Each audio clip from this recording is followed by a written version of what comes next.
Sharma, for the kind invitation to speak today about some of my group's research over the last 10 or 15 years in the area of sustainable chemistry. And particularly, I'll be showing you how catalysts and catalysts that contain multiple functionalities can help us to transform new feedstocks into valuable chemicals and fuels whilst tackling some of the challenges involved, for example, in climate change and resource utilization. So I'll start, for those who aren't familiar with the concept of sustainability, by giving what's now widely accepted as a simple explanation. Sustainability basically means trying to develop new technologies that meet the needs of the present population without compromising the ability of future generations to meet their own needs. And that's been formulated by the United Nations into a series of what they call Sustainable Development Goals, which you'll be able to see from down here, were originally targeted for being solved by 2030, only 7 years away. So unfortunately, it's unlikely many of these goals will be achieved by that timescale, but I've highlighted here some of the key ones: zero hunger, clean water and sanitation, affordable and clean energy, responsible consumption production, and climate change, where I'll show you catalysis, catalytic technologies, can make a very big impact in moving towards meeting those goals.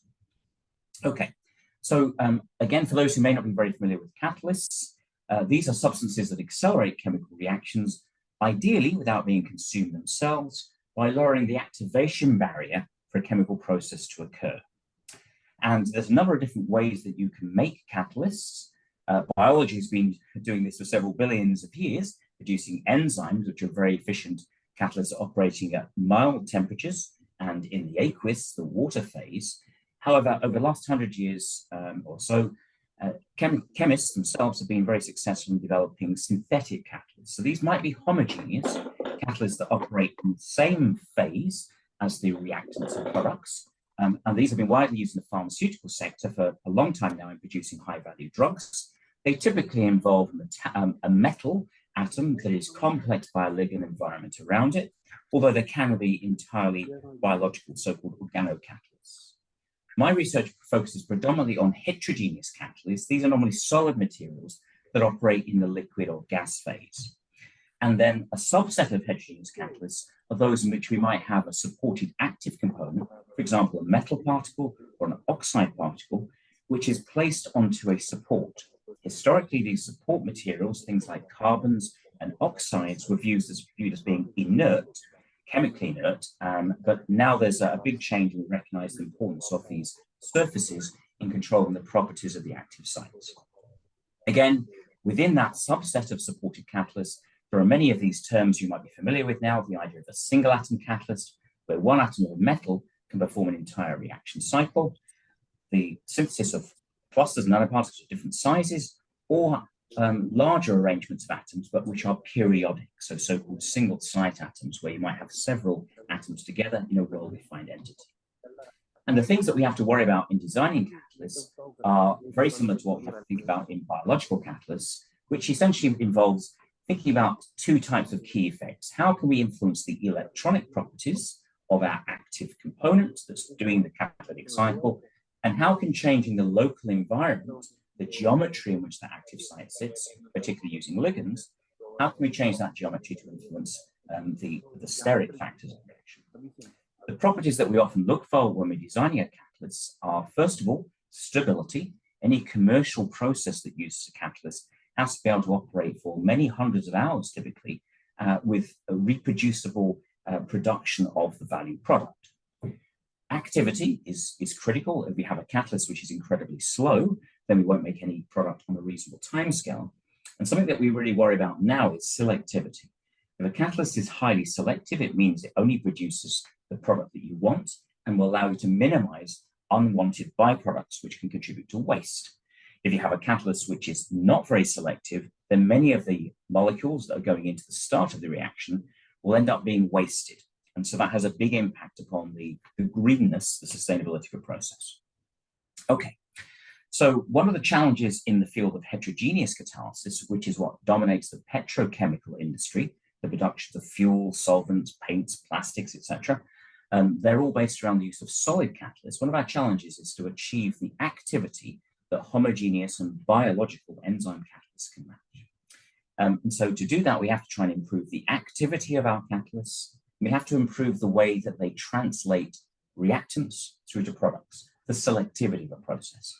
That might be a chemical selectivity, a regioselectivity, or even an enantioselectivity, where we can deliberately choose one enantiomer versus another. Now, part of the reason that homogeneous catalysts are so good is that the metal center that typically sits in the middle of these catalysts has a great degree of control of the local steric environment and the electronic properties on that center through using well-defined ligands. So in homogeneous catalysts, we have a very precise environment, and we know how we can very accurately change that environment. And here's an example of a simple metal complex for a coupling reaction. So in this case, a Suzuki coupling reaction, so Heck coupling reactions, in which, for example, by changing the nature of the ligands, and the way that this is, for example, is a ligand structure here, by changing the remote ligand, an aryl group here, for example, you can change directly the electronic properties of the palladium active site and therefore change the relative reactivity. So here, just by changing substituents at the end of a ligand, we can switch a reaction on or turn it off. And that's something that's easy to achieve using ligand design. Something that's much harder when we're working with solid surfaces. So controlling surfaces, large three-dimensional objects, is more complex. And the support material that I said previously, we think about historically as being inert, simply a stabilizing structure, we're now beginning to realize that supports themselves can behave a bit like the ligands in controlling the electronic properties of active sites or the accessibility of a molecule to the active site. Okay, just to give an example of how big an impact a support can make, here is some work in collaboration with the Dalian Institute of Chemical Physics, published a couple of years ago now, where we can show that by changing the nature of the support from something like alumina, which is so-called non-reducible, a support that's essentially chemically inert, versus iron oxide, a material that can undergo changes in oxidation state of the iron species from ferrous to ferric, for example, taking a platinum and putting it onto two different supports and giving them the same treatment, we can either produce single atoms, we can produce large particles, or by mixing these two together, we can get a distribution of atoms and particles. So these all involve the same platinum precursor, the same platinum salt, but just by changing the nature of whether we have alumina or iron oxide, we can get two completely different types of metal particles, metal sites generated. Okay, so I'll now focus on the reactions that we're interested in doing. And one of the challenges in sustainability is moving away from petrochemical fossil fuel feedstocks like oil and trying to develop alternative feedstocks based around biomass. So particularly lignocellulosic biomass, where we have lots of sugars present. And sugars, although they're highly functional, which is a good thing, partly because they're highly functional, we now have to do different types of chemistry to make products. So for example, historically, in the petrochemical sector, we'd start with a material that's like cyclohexene, an alkane, which has very little functionality. And most of the catalysts that have been developed over the last 100 years are looking at putting functional groups into things like alkanes, aliphatics. So we've developed a lot of technology around hydrocarbon oxidation over the last 100 years. However, if we start with naturally occurring sugars as a feedstock for making organic molecules, we can see the exact opposite. We have to actually remove some of these functionalities. So deoxygenation now has become a really important challenge. How do we design catalysts to do the exact opposite of what we've been doing in the chemical industry for 100 years? So how do we make molecules like adipic acid starting from a carbohydrate instead of starting from a hydrocarbon? And so to do that, we need to develop new catalysts that will involve, for example, different degrees of porosity, because the molecules that we're dealing with may be very large, high molecular weights compared to things like octane, decane, light hydrocarbons that are produced by the petrochemical industry. We, of course, need to avoid minimizing. Also, we need to minimize pollution. So any reagents that we use, any chemical processes that we use, we have to try and minimize the impact on the environment. So that means low energy to avoid CO2 production, and also high atom economy. In other words, the vast majority of the molecules and atoms that we put into the reaction must go into the final product and not be present as a byproduct. So my group's been doing a lot of work on trying to design porous catalysts, which are similar to zeolites, naturally occurring clays, but zeolites are typically microporous, You have pore sizes below roughly 2 nanometers. And that's not suitable for when you work with, for example, with a biomass waste feedstock containing cellulose or long chain oils, for example, from plants or from algae. In that case, you have to make much larger pores to allow the reactant molecules to get near the active sites. So you have to produce mesoporous structures between typically 2 and 50 nanometers, and even macropores on the hundreds of nanometer scale. So these large pores now allow access to molecules. And then the kinds of chemical transformations we're looking at are also different from what the petrochemical industry has been developing for 100 years. We now need to look at dehydration reactions to remove oxygen. We have to look at breaking various bonds, so ether linkages, particularly if you're working with lignin, we have to break ether linkages to get smaller units. Some of those units are shown here. So phenolic type structures, these can come from lignin. And we also have to separate our sugars from our lignin components and think about selective hydrogenation, or in some cases oxidation chemistry, for taking the cellulosic components, these sugars like glucose, through to valuable chemicals. A lot of the sorts of catalysts that we design have to do multiple chemical transformations. It's hard to go from naturally occurring biomass to make a pure molecule in a single step.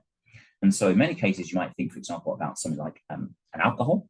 So taking a light alcohol and trying to transform it into an alkane, something you might want as a fuel.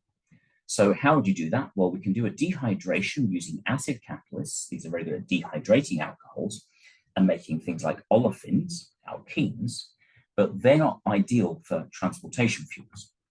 However, if we combine an acid active site with a metal active site, a so-called bifunctional catalyst, we can now do a two-step reaction in which we can then hydrogenate that alkene bond to make an alkane. Now, this is a long alkane. It can be used as a substitute for diesel or gasoline. So we have a number of factors that we have to think about when we're designing catalysts to work with new feedstocks. But if we can design them, we can greatly improve the overall process efficiency.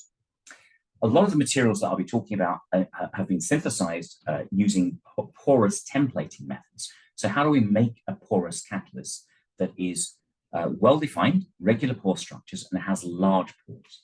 And so one of the approaches that we focus on really is what's called a dual templating approach, in which we take a surfactant, something like a pluronic molecule, a block copolymer, which is our soft template. And that allows us to generate micelles which have a high degree of ordering on a mesoscale, so a few to tens of nanometers. And we combine that with a hard template, for example, a polystyrene bead or a latex bead that we can change the size of, and this will often be on the hundreds of nanometers. So there's fairly simple chemistry that allows you to combine these two soft and hard templates together to produce very highly ordered, they look like sponges, a sponge-type material, in which the holes you can see here are developed from the macropores, the large template that's hard. These are a few hundred nanometers across.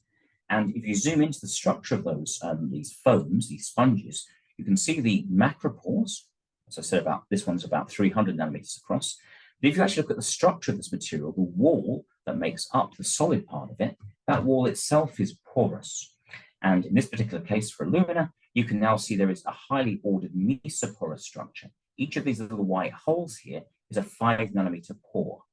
And so we have porosity on the large scale, which allows us to get rapid transport of big molecules during a chemical reaction from the solution phase into the catalyst particle. And then we have smaller pores here, which allow us to have a very high surface area, a very large number of active sites. And combining those two aspects, the large and the small porosity, can give you a unique performance. Okay, so I briefly mentioned about the importance of trying to combine multiple reactions to get you a valuable product. And this is well known in organic synthesis, where many people do cascade chemistry. So in a cascade, the idea is that a chemical cascade is that you start with one reactant, a molecule, that you might want to convert to a first product. However, that product might then become a reactant for a second reaction to make your final valuable product. And you can do each of these reaction steps catalytically. It could be with the same catalyst, A and B, or different catalysts, depending on what you want. And if you can do these reactions together in a single reaction vessel, in a single beaker, there are many advantages over conventional two-dimensional synthesis. So for example, if you don't have to separate your initial product in order to do a second reaction, if it can occur in the same vessel, then you avoid separation and purification steps. If you can very selectively transform one molecule through an intermediate to a final molecule, you also have much greater atom economy. All the atoms here end up in the final product, so you reduce the amount of waste. Another advantage of these cascades is suppose that you want to make product 2, but you can't buy product 1. It might have a very short lifetime. It might be incredibly expensive to actually commercialize. So in some cases, it's actually easier to synthesize product 1 during your reaction and then use it immediately to make product 2. So if, for example, there are many molecules which you just cannot isolate, and so you have to synthesize them during the reaction. So here's an example from Avelino Corma's group in Valencia in Spain, one of these nice early examples of cascades in which they took a nitrobenzene and a gold catalyst. So in this example, you can see the two catalysts A and B for the 2 steps are the same. So here A and B are the same catalyst, the gold nanoparticle on the titania support. And the first step of the reaction is to do a nitro reduction using hydrogen gas to make an amine. And the second reaction involves switching the reaction environment to oxygen to do an oxidative coupling.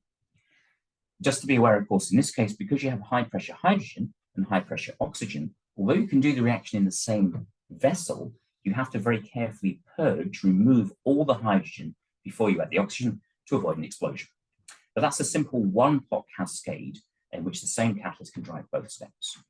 Another set of cascades that my group's been looking at for a long time now is involving sugars. And glucose is obviously a material that we can get directly from cellulose in biomass. And if we can isomerize that, typically over a solid base catalyst like a hydrochalcite, layered double hydroxide, we can isomerize it to fructose. We can then do a Bronson acid catalyzed dehydration to this molecule here, hydroxyethylfurfural, which is a big platform chemical for a range of solvents and drop-in fuels. And the second step involves a solid acid catalyst, for example, an amylase resin or a sulfonic acid silica. So here we have a base and an acid catalyst that we have to combine. So of course that's problematic. Acids and bases can react with each other. So I'll show you some examples of how you can avoid the catalysts reacting with themselves and to do the steps that you want. So the bottom line though is that these are very valuable technologies, these cascades, if you can find catalysts that can operate together, are compatible with each other in multiple step reactions.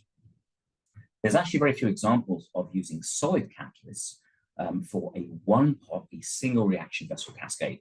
Here's an example using 3 different reactors put into series, which of course gives you issues of having to heat and cool each of these different reactors at different temperatures and having to separate and purify between each of the steps. But essentially we're taking biomass, in this case, polyalcohols, things like carbohydrates, sugars, and converting them ultimately to fuels, but in a multi-step process using several different catalytic technologies. So this is an example of a liquid phase cascade, but it doesn't occur in a single reaction vessel. So it's not a very efficient process. One-pot examples are very rare. Here's an example from a group in the United States, in California, from Francisco Zara's group, where they took a silica catalyst, SPA15, a mesoporous silica, which looks like this normally. It's a 2-dimensional solid with long straight channels, has lots of hydroxyl groups. And essentially, through a lengthy synthesis, they eventually put on the outside of the particle of the catalyst, they managed to put some sulfonic acid groups, and inside the pores, they managed to put amine groups. So this is an example of separation of the acid and amine, acid and base functions. But that functionalization is very complex because it involves organic molecules. We're looking at an organic amine and an organic acid. The thermal stability is quite poor as well. You can't run these catalysts at high temperature. Other ways you can try and make these cascade catalysts are by having a core shell structure. You might have something like a zeolite that sits inside a coating of some sort of basic material. And so molecules, reactants will diffuse through that shell of the basic material, the basic catalyst, eventually going through to the acid sites and reacting. However, the reaction kinetics will be very slow because the molecules have to go all the way through the shell before they can do the second step of the reaction. There are also purely organocatalysts, so some polymers here which have acid and base functions on, which are able to do these one-pot cascades as well. Here's an example of essentially deacetylization. These are nice in the sense that they are, it's a self-sorting method, it's a self-arranging, so the catalyst synthesis is very simple. However, what you'll see is that we don't have any control of the reaction sequence. Because we have a random distribution of, let's say, acid and base sites here, your reactant molecule can react equally, probably. So it's an equal probability a molecule reacts with an acid or a base site. Now, in some reactions, it doesn't matter the sequence. In other reactions that I'll show you, you have to control the reaction sequence carefully to get high selectivity of the product. Okay, so I'll start by showing an example of our group's work on selective oxidation chemistry.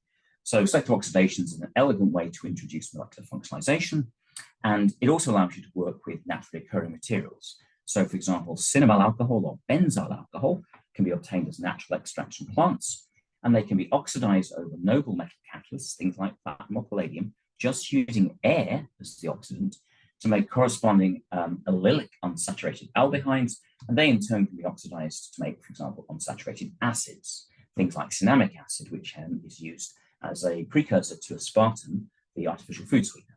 Many catalysts that do oxidations can also do reductions. I'm not going to show many examples of reductions today, but just to be aware that these cascades can go in both directions. So aerobic oxidation is very important for taking biomass through to valuable chemicals. We've worked for a number of years trying to show that the active site in palladium has a particular structure and composition. And to do that, we've synthesized a wide range of palladium-derived catalysts, which involve, for example, nanoparticles. And what I'll show you in a moment is a conversion. This is a very simple reaction where we have, you can't easily see it, but that's a double bond there. So this is a molecule called crotyl alcohol, which can be transformed into croton aldehyde. Croton aldehyde is a precursor to, well, it's actually used directly for things like insecticides, and also a precursor to ascorbic acid, a food preservative.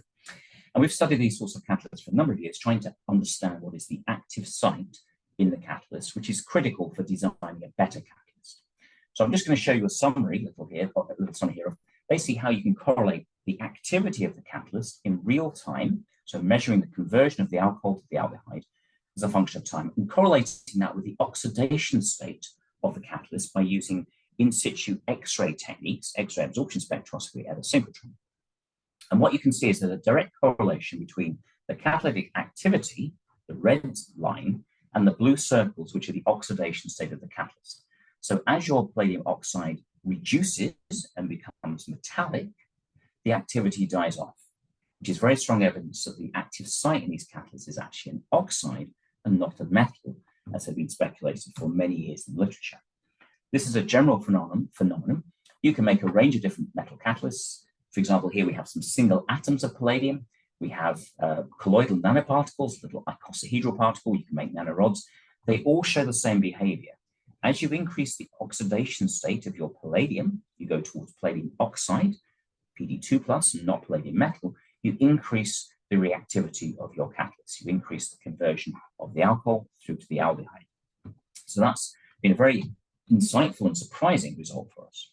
Now, although cinnamaldehyde itself is fairly useful, cinnamic acid is even more useful, more valuable chemical. One of the problems we have in a cascade is that the first step of the cascade reaction, making the aldehyde, is easy using palladium in the oxide form. But palladium oxide cannot do the second step of the reaction, which would involve oxidizing the aldehyde through to the corresponding acid. However, platinum, its neighbor, going down one column, the third row equivalent in the periodic table, palladium is very active for both allylic and benzylic aldehyde selective oxidations.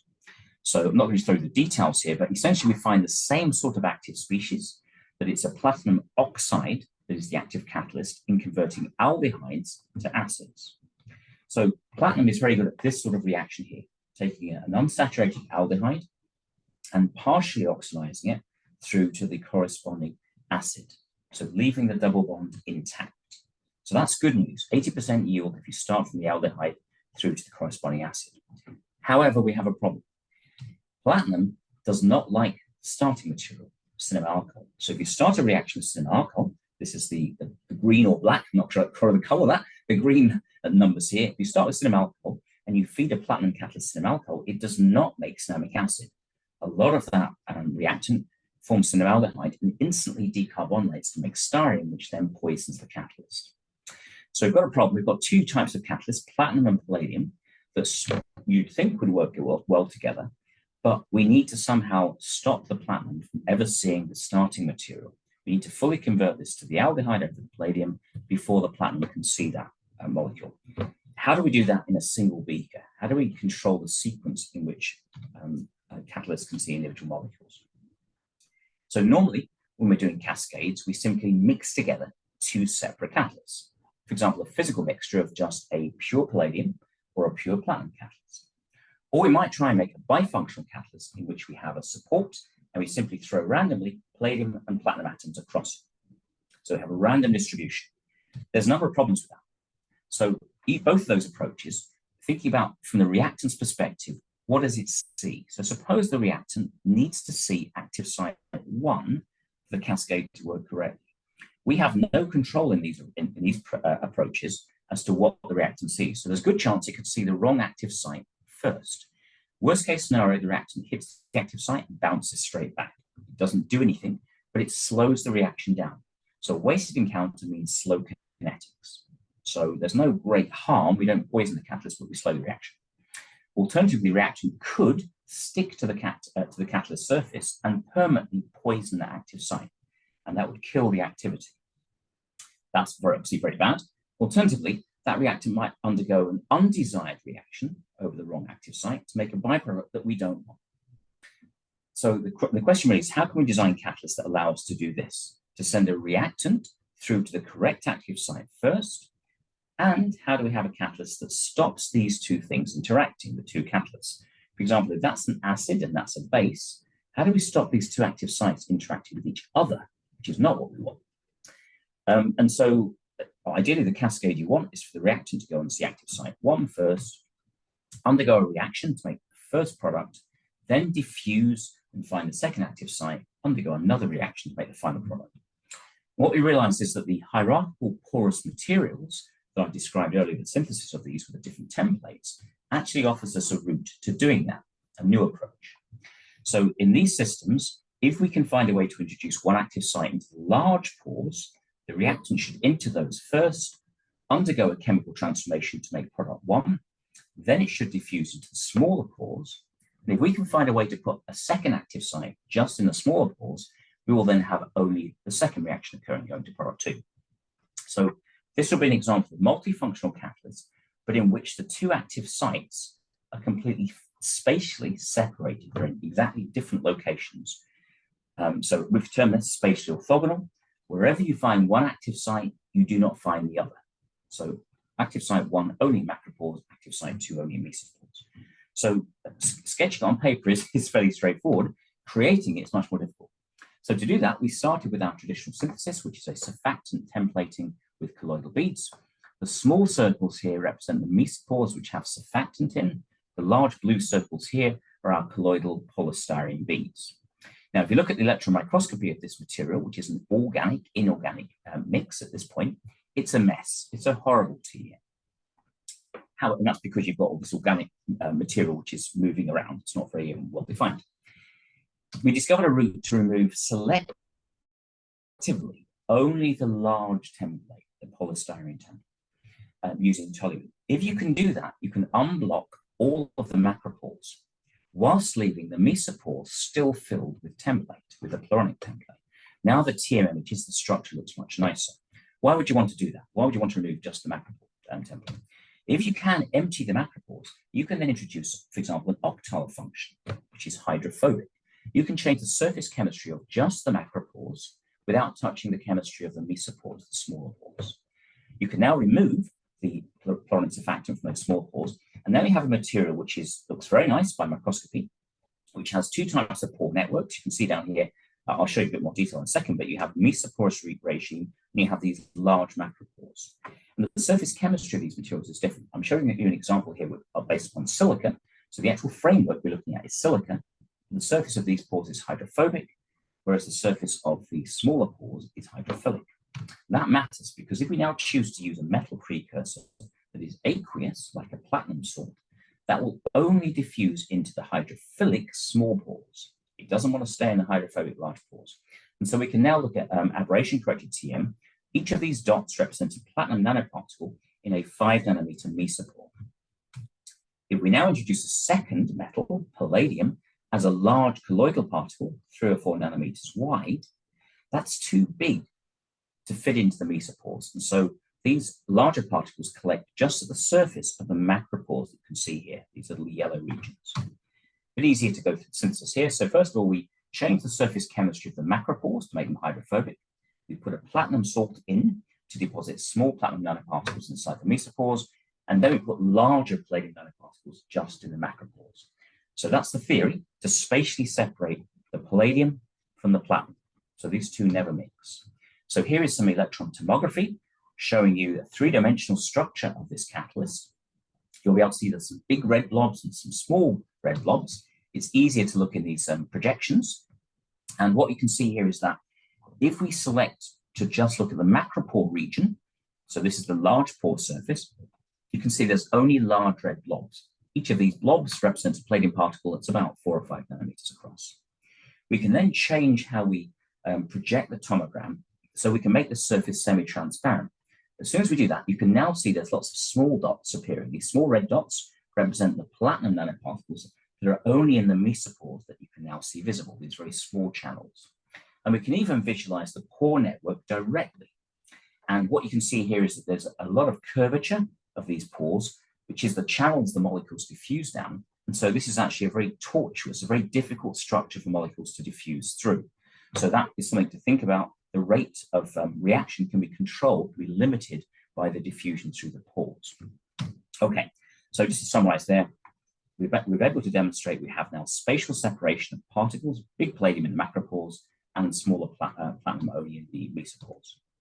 How about the chemistry? Is there an improvement by putting these two metals in the same particle that's separated?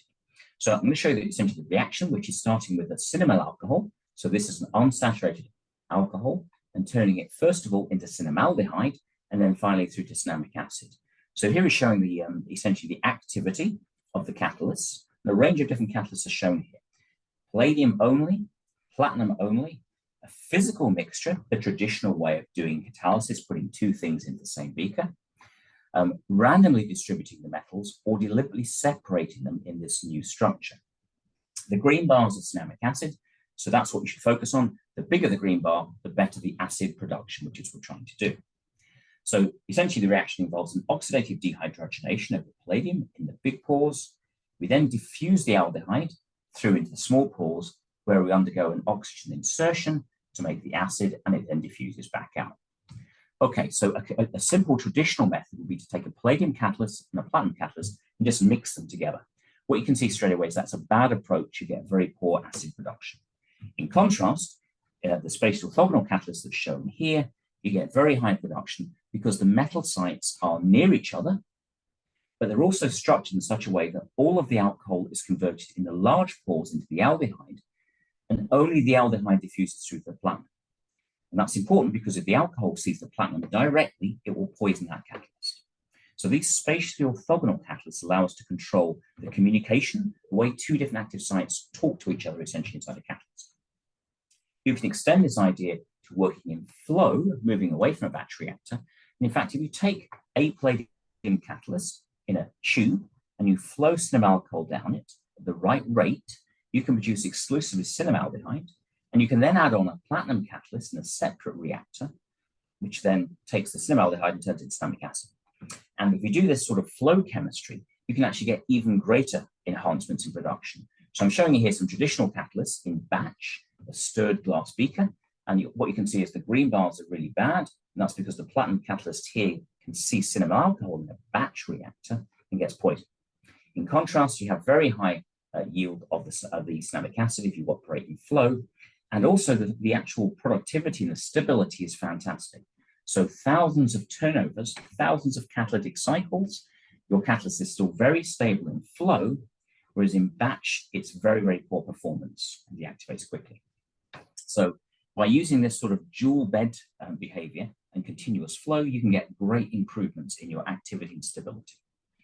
I'll now show you an acid-base example, similar approach where we have two types of surfactants. We have our solid template, our polystyrene, and we have our P123, which is our soft template, which makes the mesopores, the small pores. This time, though, we're going to do a different trick. We're going to put magnesium ions, which chelate, which bind the P123 exclusively into the mesopores. So we're starting with material here that contains an active metal. Now, when we take out the large template using toluene, we have again the empty macropores, but we still have our magnesium and our surfactant inside the red circles. That's still filled, blocked.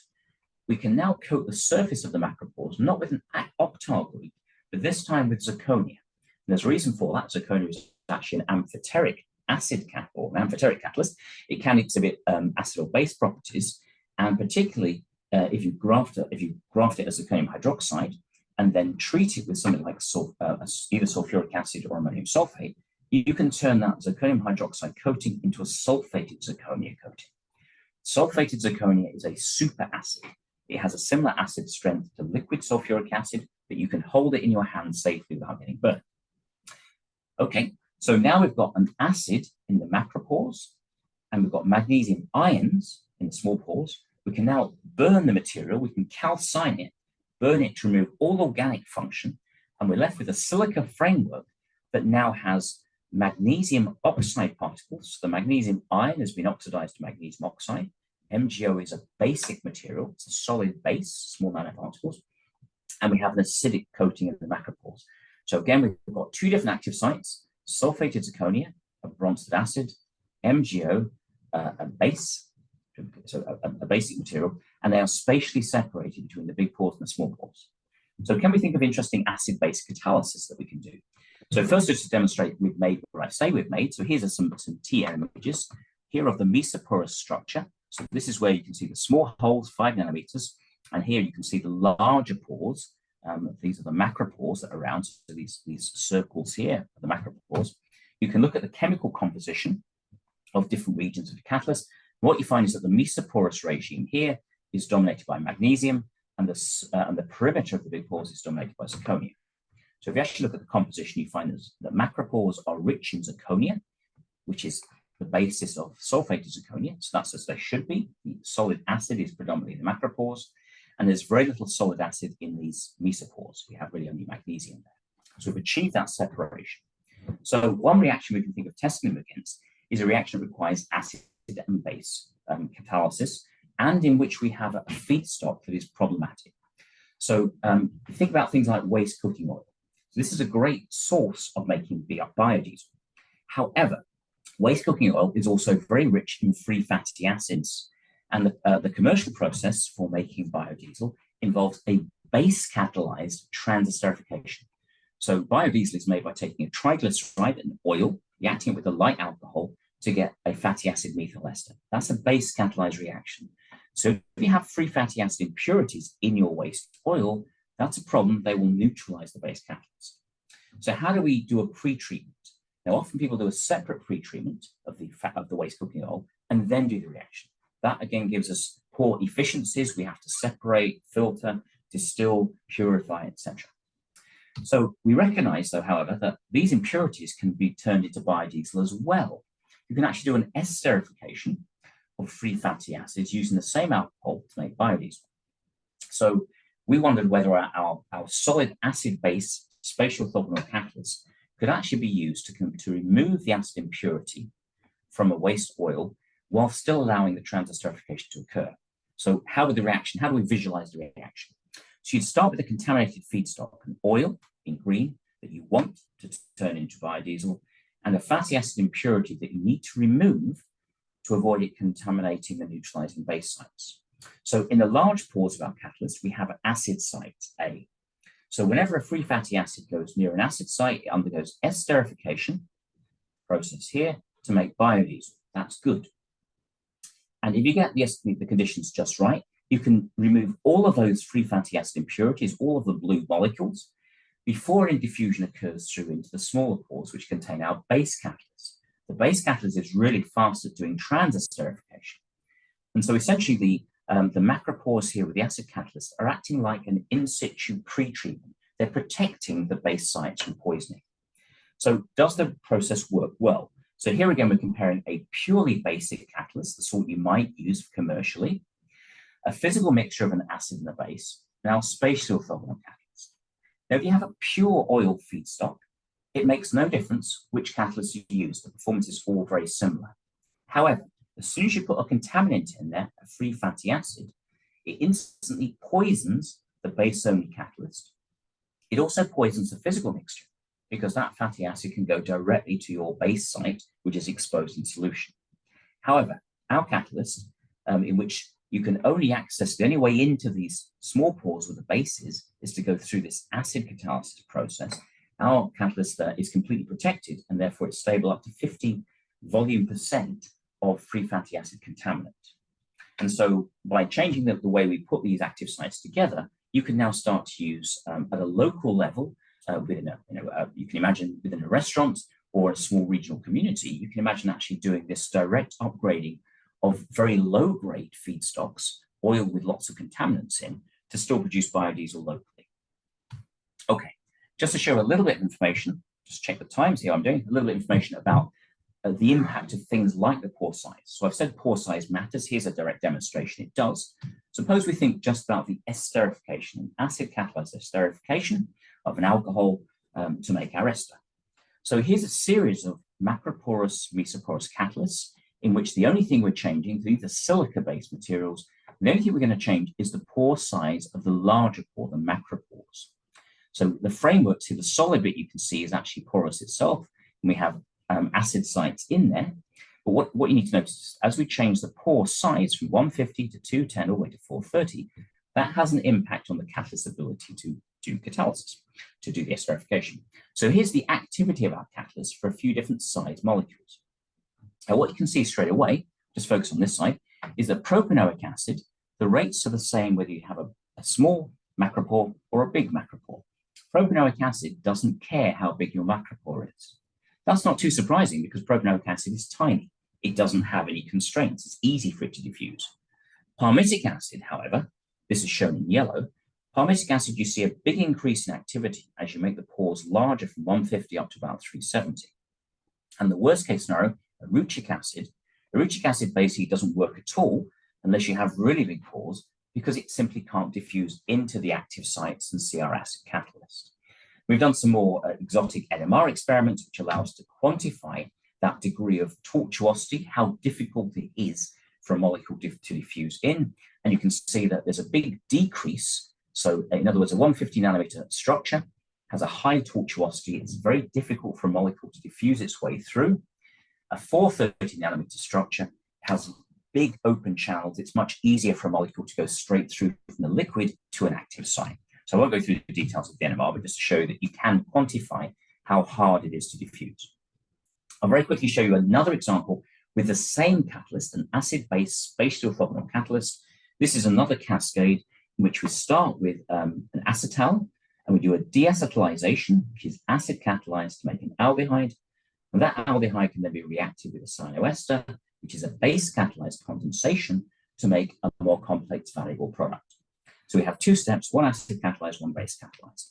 And the bottom line is if you try and do the overall reaction using, for example, a pure basic catalyst, which can only do this step, the BCA yield, which is shown in green, this is the final product, is in green. A base-only catalyst is really bad. An acid-only catalyst, which is shown here, that can only do the first step, and so that's also really bad. A physical mixture of an acid. Yes, sorry. Sorry for the intervention. Just for an announcement, those who want to ask questions, you can raise your hand or in a chat box you can write. And Professor Adam will directly answer your questions, or maybe he will ask your questions. So that is the announcements. Okay, please continue. Thank you. Cheers. So yes, so basically a physical mixture of a traditional acid base, but two separate catalysts added gives you a little bit better performance, but nothing like as good as having the spatial orthogonal catalyst, which has an acid site, sulfated zirconia, and a base site near each other inside the same catalyst particle. You get a huge increase there.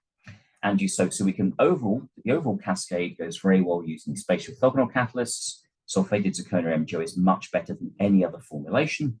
And you can also measure the rates for the second step alone, starting from the aldehyde.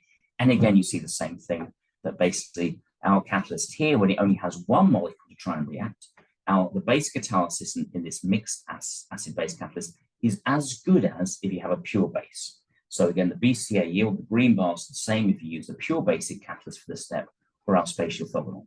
And that means that basically diffusion of this molecule into our acid-base catalyst is fast. The reaction goes very to completion over the acid sites, making lots of benzaldehyde.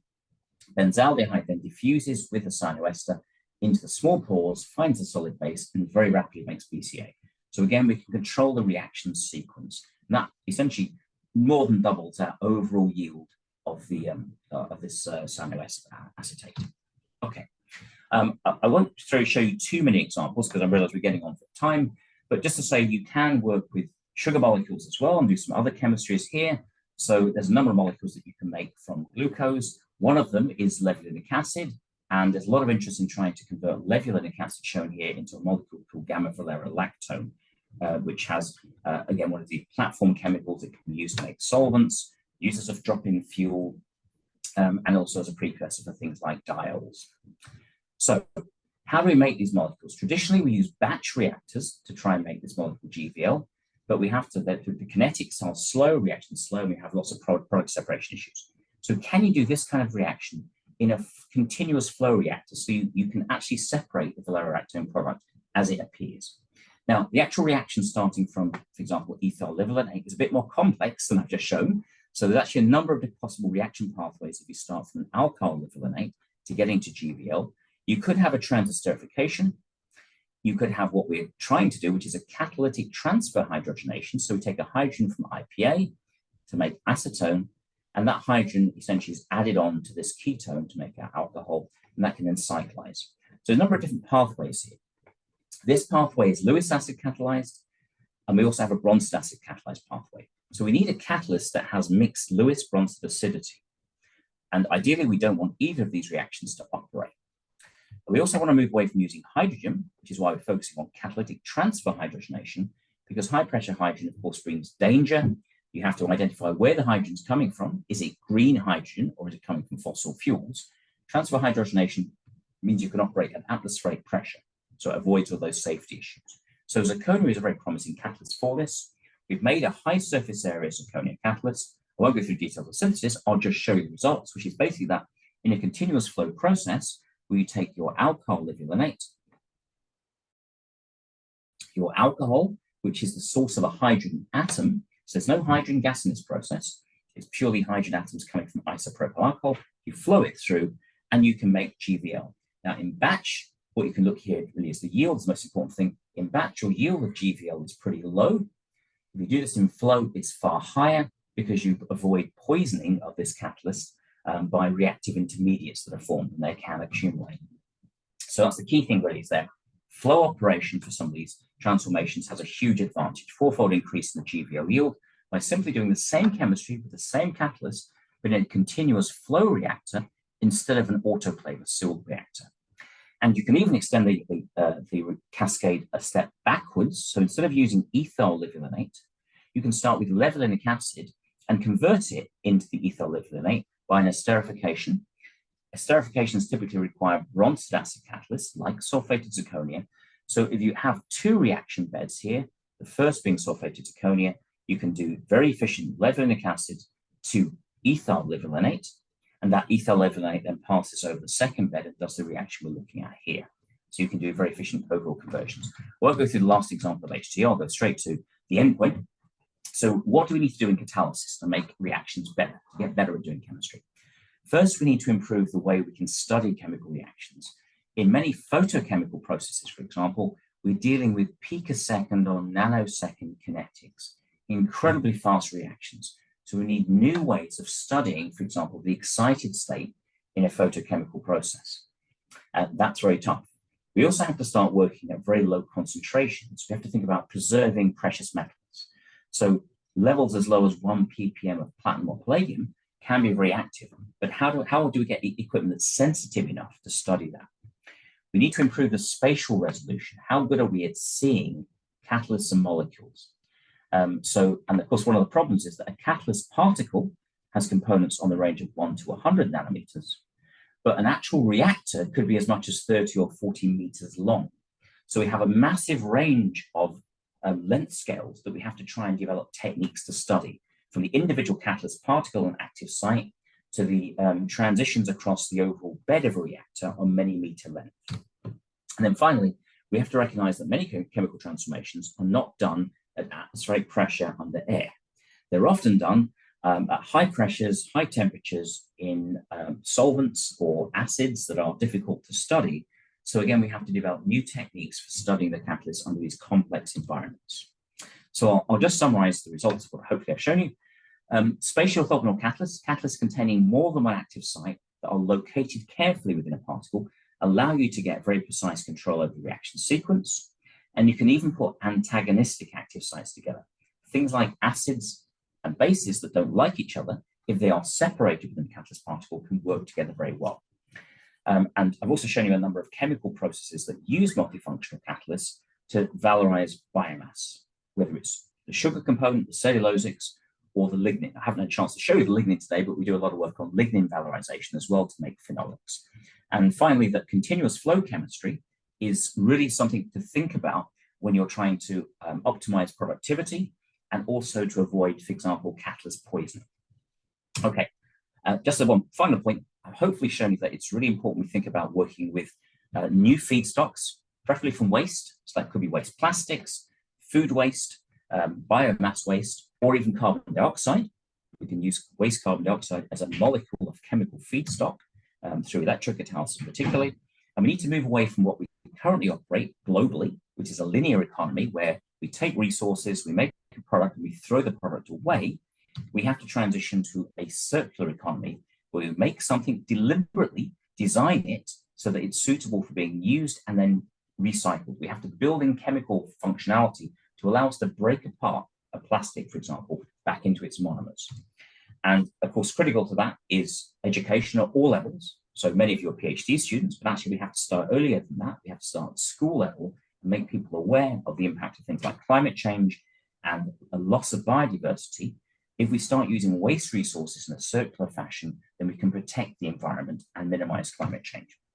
Right, I'll stop there and just thank all of my colleagues and researchers who've assisted with some of this research, particularly Karen Wilson, my colleague at Griffith University, and thank you for your time and attention.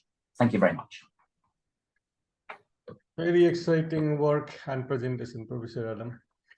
And we'll take now some questions. You see a large number of participants are there. So we'll take questions now. Before I have a couple of questions, if you allow me to ask, then I'll ask, or otherwise I'll ask later. So it is choice is happy to answer yours, and then let's get yours first, and then we can go through the other questions. Okay.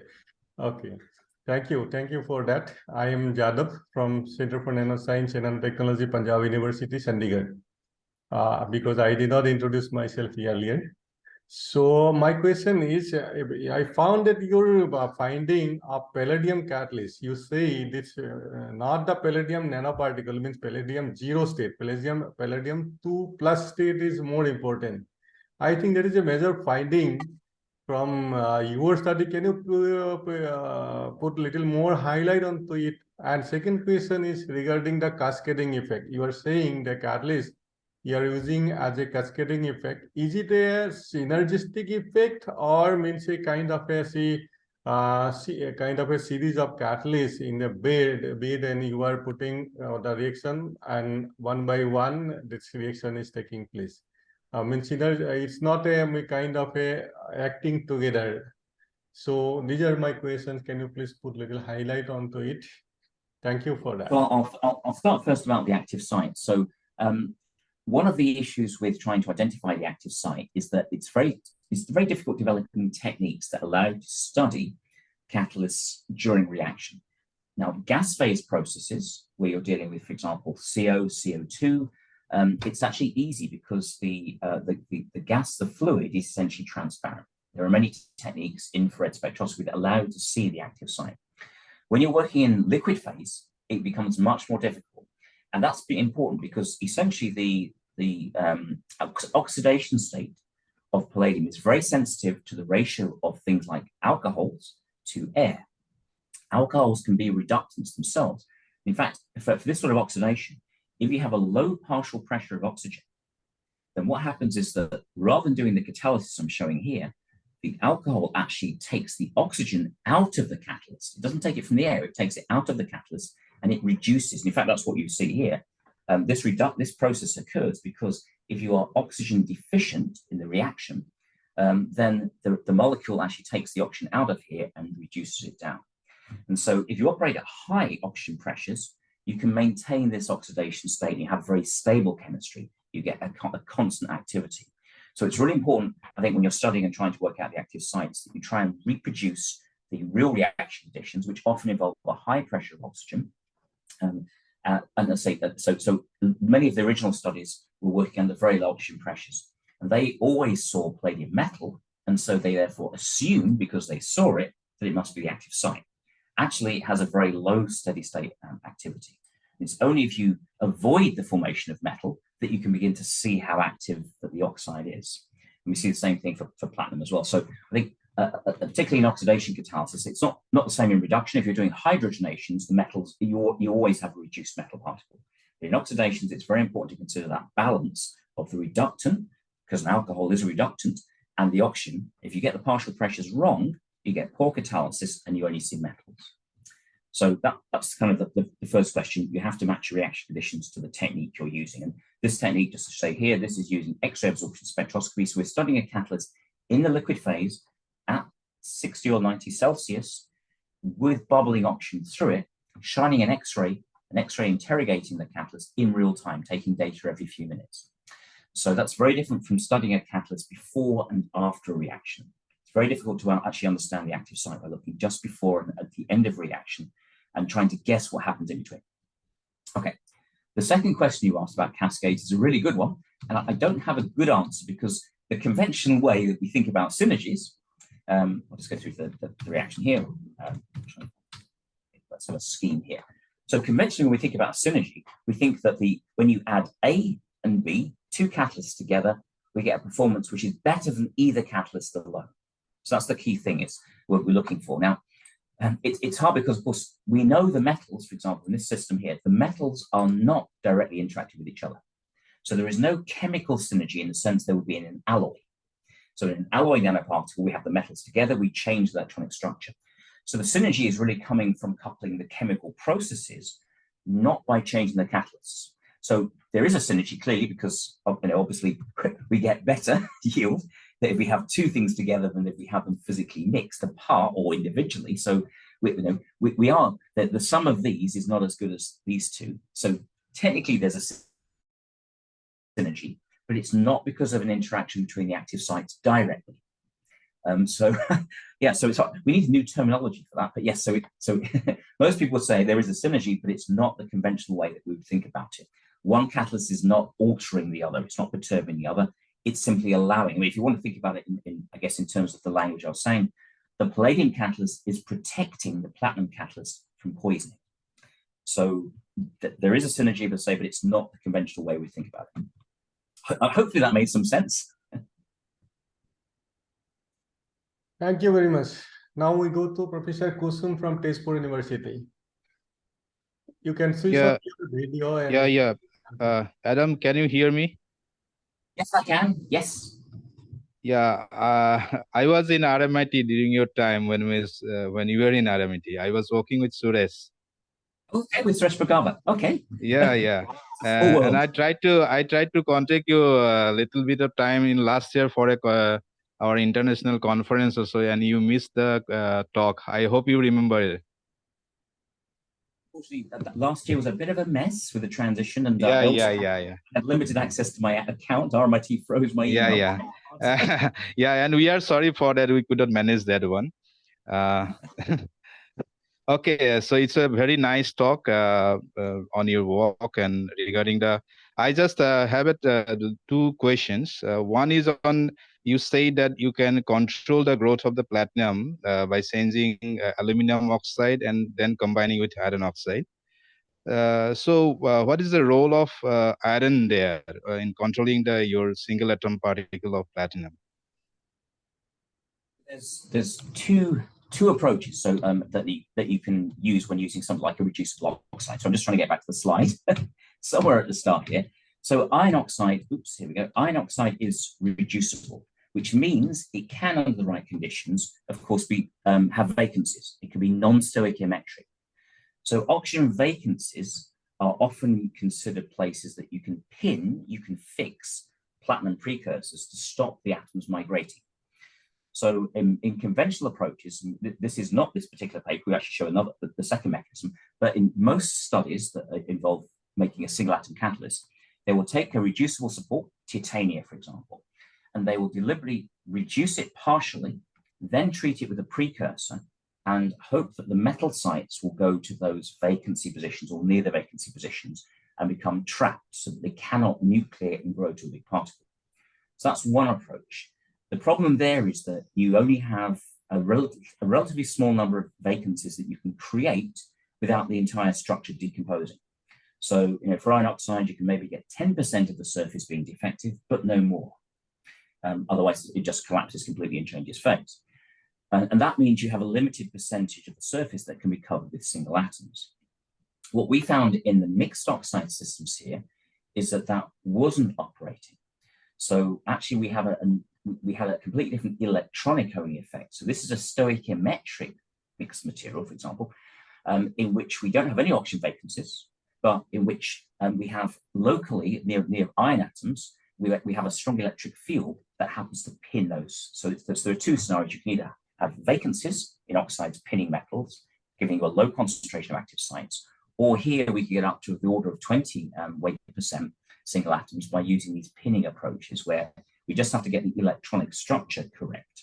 I say just, it's not easy, but the stability of these is actually very high. So you can see we make these 800 degrees. So it was very surprising. It's a completely different mechanism than is conventional. So conventional says you take out 10% of the oxygen and that creates very active centers where atoms want to go and they don't nucleate. It stops this phosphoryl ripening and diffusion. Whereas on these mixed oxides here, we found that you could actually have no vacancies detectable by any method, but still have the single atoms pinned, and some DFT calculations show that there was unique electronic structure around these iron atoms in this mixed oxide phase. It's quite a long answer, but yes, that's the explanation. So in this case, it was not particularly for this system, it was not due to defects. My second query is that during your this conversion of cinnamyl alcohol to cinnamic acid, or else your trans-esterification reactions show that your solid supports. Did you ever encountered with carbonization of the material inside the cavities? Yeah, or the blocking of the sites because of this cinnamic acids, or the difficulties in recycling? These systems, no. So I think that's partly because they're very clean, they're very high selectivity. We're also operating at low temperatures. So these are also, for example, the esterification, the trans-esterification is typically 60 to 90 C. We operate at low temperature in conventional glassware. So much like many esterification studies for biodiesel are at 150 C in pressure reactors. And so that's part of the reason we have relatively little energy there to drive carbon bond breaking. And the reactions are extremely selective. And we're working in this case, this is in toluene, we're working in solvents which happily remove those byproducts. We also have quite large pores by comparison to zeolites. Even in this is a kit 6 material. So this is still typically 5 nanometer pore structures. But if you look at post-reaction, whether it's porosymmetry, XPS, etc., there's no evidence of any carbon laydown. That's the cases here. The examples where we do see carbon laydown, and it does occur, no catalyst is perfect. So is actually in the final example show. So the biodiesel here is very clean. We have large pores in there. So the reactions where we do see a problem are in flow. So these are zirconia catalysts. We do note that on long runs, we certainly do see some deactivation due to the absorption of probably strongly absorbing intermediates. We've got a lot of oxygenate groups here. So zirconia has lots of hydroxyls. So this is a system where we've looked to we have to regenerate periodically. And that can be initially a mild washing, for example, or ideally a calcination. The plus side of these sorts of catalysts is that you can easily regenerate them by 400, 500 C calcination, because that's the temperature they were made at. Unlike the palladium systems where we can't do those sorts of high temperature treatments. So in these systems, the cascades, we do see some deactivation on both the sulfated zirconia bed and on the zirconia bed. So yeah, that's again, we have to play around with temperatures and residence times. So, but of course, deactivation is still better than it is in batch. So that happens much faster, where the intermediates just stick around and they will always reabsorb. In flow, at least we can partially remove some of those reactive intermediates. Yeah, thank you. Yeah, thank you. Well, Very interesting talk and very interesting discussion, but unfortunately we have to stop now because next speaker is already, he had joined us. So on behalf of the India International Science Forum, I would like to thank you for accepting our invitation to deliver the talk, and it is very informative and very interesting talk. So maybe in future also we'll keep in touch and maybe we'll ask you again to give a talk so that we can continue from where you left today. So thank you very much. So now next talk, we have to move to the next talk. So if you want to say a few words to the community, then you can please, you can convey the message. Well, thanks again to yourself, Professor Sharma, and all of the hosts here. And just to say that if anyone has any interest or any of the things I talked about today, they would like to know more about or would like to collaborate with on, then please just send me an email. Should be easy to find on the internet, Adam Lee at Griffith University. But just feel free to reach out if you have any questions or you're interested in collaborating. Be very happy to hear from you. Thank you. Yeah, thank you. Now we move to the next talk, and students, especially those who are looking for entrepreneurship and looking for industrial work. So this talk is for you, and you will come to know how industry works. So we welcome Dr. Haritos Mishra from industry. So let me, can you please switch on your video? I think he is already there. So I'll bring it to spotlight now. So welcome on behalf of India International Science Forum. So we have co-hosts. So if you want to say a few words, co-host, please over to you. Then we'll start the talk.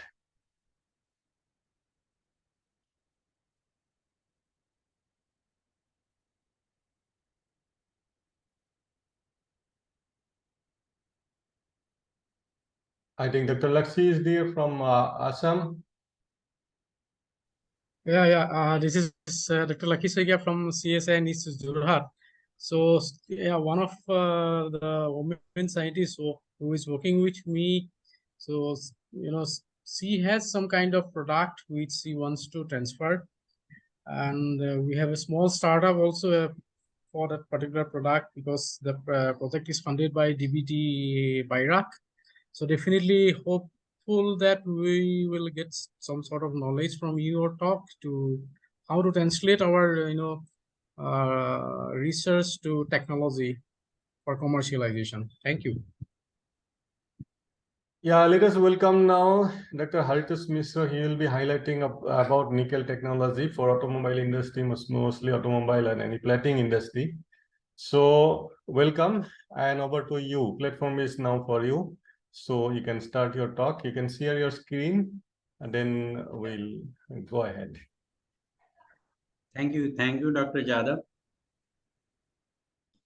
Let me start first share the screen. At the bottom of you can see the share screen. There you can share your screen. Bottom of your window you can see. Yeah. You can see the presentation now. Yes. You go to presentation mode, and then we can start. Okay.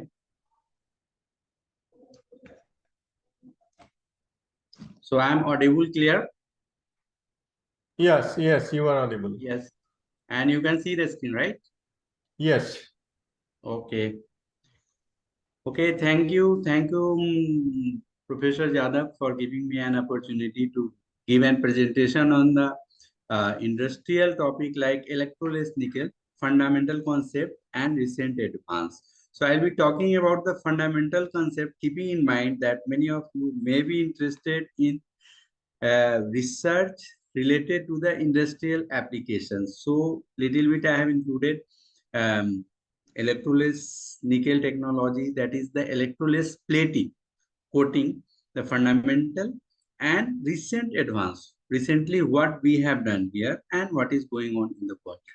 So because of the lot of restriction from industry, I could not share a lot of information on this platform because of the certain confidentiality. Yeah, in this regard, just to inform you that this proceeding is recorded. So Yeah. this is for your information. If you don't have any objection, So no problem, because I have designed the presentation in such a way, so no confidentiality is lost. Okay. So I have divided my talk into the broadly two categories. That is, first the fundamental concept of electrolysis nickel technology. Second, the latest development. First, introduction, then classification of the electrolysis nickel. Then I'll talk about what are the key components in the electrolysis nickel plating. Then what are the operating parameters we have to look after during the plating. Then some applications of the electrolysis nickel.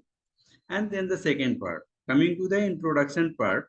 So first I would like to introduce the plating. The plating term, that is, what is the plating stand for? Plating is a stand for the thin layer of metal onto a activated surface, which may be metal, may be non-metal. Like today's many places, plastic is being coated with the metals. So why do we do the plating on a metal or a plastic surface or even on the ceramics? Because of the following reason. We may want to enhance the chemical properties like corrosion resistance or inertness of the surface, maybe physical properties like appearance, thickness, and other physical properties. Another mechanical properties for many engineering applications like tensile strength, hardness, wear resistance, frictional coefficient, etc. So basically, we can divide plating into the four categories. One is hot dip plating, because it is different. It is not from the solution. That's why I put it separately. Hot dip plating is the means whatever metal or metal alloy you want to plate on any surface, you have to make it molten and then just prepare the surface and dip into the molten solution of the metal or metal alloy and take out. That is the hot dip plating. Generally, it is very thick coating of the metals or metal alloy. And this is old method. Nowadays, hot dip plating is not very much in practice because we have much advanced technology for plating is electroplating, electrolysis plating, and immersion plating. They are different. Actually, we have to understand slightly. I would like to explain about this. The electroplating, electrolysis plating, and immersion plating. Here we have shown that many metals can be electroplated and can be electroplaces also and can be immersed. We can understand this in the next slide, that what is the difference between the electroplating, electrolysis plating, and immersion plating. So electroplating, as name stand, electro means through the current. So metal solution present into the metal cation present into the solution can be deposited on a specimen by the supply of the current, and current supply the required electron for the reduction of the metal ion into the solution. And that cathode is connected to the specimen, and the other side anode is made up of the same metal in many cases, and in many cases that may be inert anode can also be used, which supply the whatever metal is getting deficient into the solution, and this chain continue. So you can make a thick layer of the required thickness onto a specimen. The other method is electrolysis method. Here you can see in the picture itself that there is no current. So the electron is supplied by a chemical reaction, that is the redox reaction, you know. So here we use some reducing agent like sodium hypophosphite or sodium borohydride or something like that, which supply electron, which reduces the metal present into the solution and deposited on an activated surface. Surface must be activated. We will come to know about this later on. The third category is immersion plating. Immersion plating is nothing but that just the replacement of the metal atom at the surface of the specimen. So it can form only one atomic layer, because once the all atoms on the surface of the substrate is covered, so there is no atom left for the replacement, then it will stop. So it is very, very thin coating of the metals. Still, it is in practice for some electronics application or something, but mainly the electroplating and electrolysis plating are more in industrial application for various application. So I will not touch today electroplating. Today our topic is electrolysis plating. So let us come and we'll discuss about the electrolysis plating.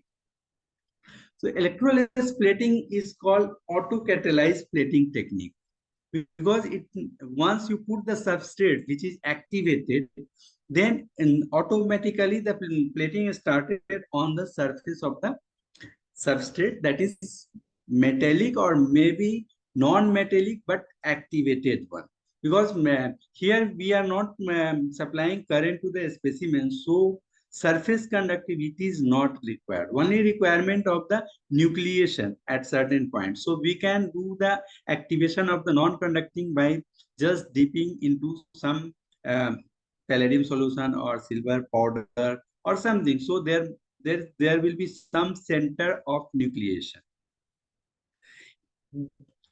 We are talking about the electrolysis nickel specifically here, because nickel phosphorus alloy is having huge application, and that is the most widely used in the industry.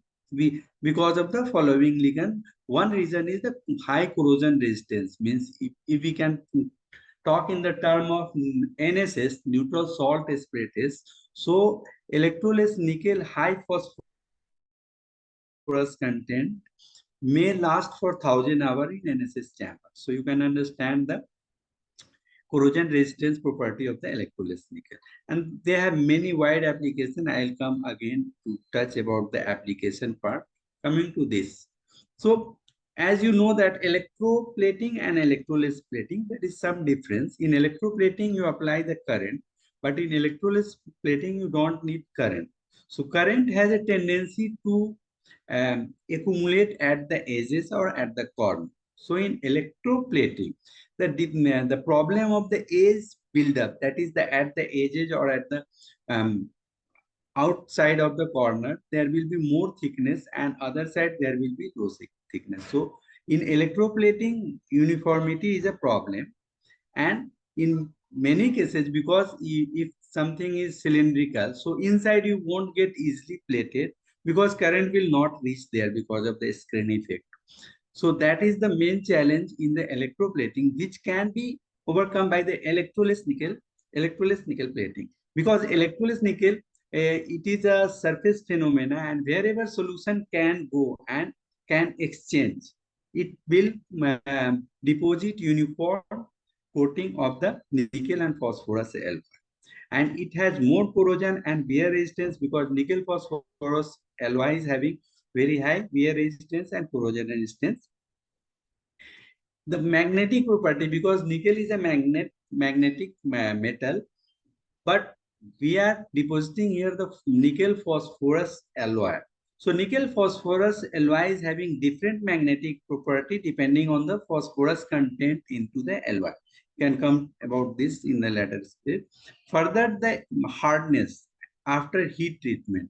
If you do the heat treatment after the plating of electrolysis nickel, the hardness can be enhanced by 2 times at least. So it may touch the hardness of the hard core. The property can further be enhanced by incorporation of some different particles like PTFE, BN into the matrix of this. I'll discuss about this also. So try to understand what is chemistry is going on. Not like my previous lecture, because there a lot of chemistry was there. I'm not here going to talk too much about the chemistry, but here we are using the sodium hypophosphite, popularly known as a hypo. We know that the hypo is a very good reducing agent, and the nickel salt is there, and a lot of other additives are there which can act as an stabilizer for the reducing agent, or stabilizer for the metal, and complexing agent, and some grain refiner to get the bright finish or smooth. So there are so many. Main reaction is taking place. Nickel 2 plus takes electron from the sodium hypophosphite and get reduced into the nickel metal and deposited on the surface. And on the other hand, this sodium hypophosphite get converted into sodium orthophosphite and form a byproduct. So if we classify, coming to the classification of the coating, so it can be classified into the 4 categories: CRC, WRC, POP, and DPM. So CRC is corrosion resistance coating, where corrosion property is more important for the application. Where we do corrosion resistance coating, wear resistance coating like cutting tools or something, crusher, or where you need hardness and low coefficient of friction. There we use wear resistance coating. POP is nowadays very popular, that is plating on plastic, means non-conducting surface. You can make it conducting by just plating the electroless layer first, and then according to your application and choice, you can plate any electroplating also on that. Decorative and precious metal coating. So that is the means jewelry industry and some other bathroom beading or somewhere you need decorative finish there, that is decorative plating is also applicable. So when we are talking about the electroless nickel can be applied in all 3 categories. The 4 DPM is not, because the nickel is now declared allergic to the skin, especially for European countries. So in Europe, it is more or less banned for the application where we are coming into the direct contact with the coated surface. But for corrosion resistance coating, wear resistance coating, or POP, electroless is widely used. Coming to the electroless nickel classification, it can further be classified by depending on the phosphorus content or depending on the third element into the matrix. So high phos, when we talk about the high phos, that means the phosphorus content is higher, that is between the 10 to 12.5 normally, and it can go up to 15% also. High phosphorus means it is non-magnetic and it has high corrosion resistance. Then come to the mid phos, that is 7 to 9%, and it is good corrosion resistance, but of course less than the high phos, and but hardness wise it is harder than the high phos. Then come to the low phos electroless nickel plating, that is the 2 to 6%. It is especially for high hardness, that is the wear resistance coating. And in alkaline medium, the corrosion resistance of the low phos is the highest, and vice versa. Then come the 4th category comes, which is nowadays being popular, is composite coating. Composite coating is coating where we apply some third element into the matrix of the nickel phosphorus alloy. I will be going to discuss about this in details in the next section. Then ternary alloy. We are working on a lot of ternary alloy because we are using nickel phosphorus and nickel boron. Then if we can introduce the third metals or third element, which can further enhance certain properties, so it can have some application in emerging field of the technology. So coming to the fundamentals of electroless nickel. So electroless nickel is having 2 parts. One is bath parameter, that is the solution where we are going to do the plating of the electroless nickel on the some activated surface.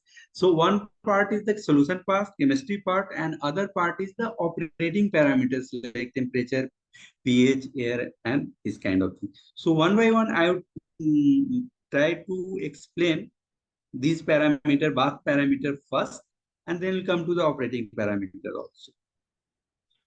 So here we know that we are going to deposit nickel. So nickel is the main constituent. So what kind of nickel is required and how it is, means electroless nickel, it can be alkaline process also, it can be acidic process also, and accordingly we have to adjust the chemical composition and bath parameter for the chemistry.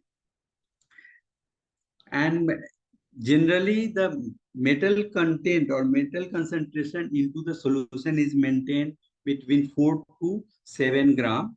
And depending on the pH, as you can see that the color of the bath, you can see if it is alkaline, it will be blue in color. And if it is in acidic, it will be more greener side. Complexer is required because whenever you dissolve any metals in water or aqueous medium, you need to stabilize that metals to keep it in solution. Otherwise, it will start precipitating after certain time. So we need some organic complexer to keep this metal stable into the aqueous medium. Generally, the metal concentration, if you increase the plating content, will also go high. And it should be purity of the nickel salt, whatever we are using, nickel sulfate, nickel carbonate, or nickel chloride, any of the salt can be used. So that must be free from the heavy metals, because heavy metals are poison for the electrolysis nickel. So we have to take care of the purity of the nickel salt into that. The second part, which is very important, is reducing agent, because we have metal salt that is nickel 2+. So we need to supply the electrons from some chemical method. That is the reducing agent, maybe sodium hypophosphite, most popularly used, sodium borohydride, hydrazine, and dimethyl aminoborane also in some cases. And it is very important reactant of the product, because this is the element which is going to reduce the metal and make it in metallic state from the solution, dissolved solution state. Bleaching speed directly depend on the percentage or the content of the sodium hypophosphite into the solution. And not only that, the phosphorus content, means content in the LOI, deposited LOI, is also dependent on the sodium hypophosphite concentration. Higher the concentration means high phosphorus content in the, and because this is the reducing agent, so activity of bath also depend on the concentration of this. So here is some representative reaction you can see here. The third most important element is water.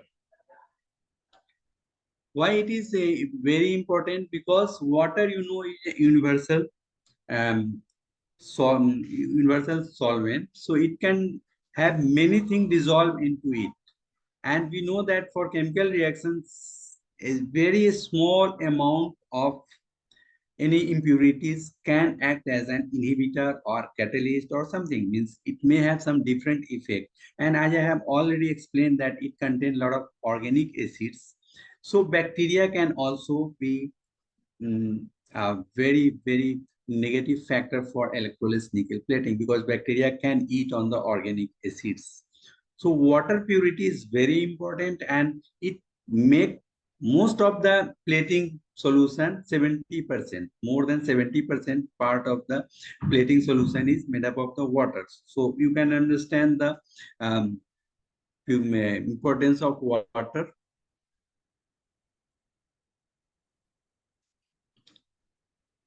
Okay, so coming to the next point, that is the complexing agent. I already discussed. You have to keep the metal cation in stable into the solution. So you need different kind of organic complexer, especially the chelating complexer. Chelating means which has more ligation site, more than one, which can keep this nickel cation stable plus soluble into the aqueous medium. So accordingly, we have to decide the complexing agent. Generally, it is lactic acid or citric acid or acetic acid. Those kind of acids are generally used as a complexing agent. Then coming to the buffer system. Apart from this water, nickel, sodium hypophosphite, water, buffer is also very important, because most of the redox reaction is pH sensitive, and you have to keep the pH in certain range to obtain a uniform reaction, and thereby uniform reaction deposition, rate of deposition. So most of you, because you are from the academic background, so you know that buffer is something which means resist pH change after the addition of acid or alkali.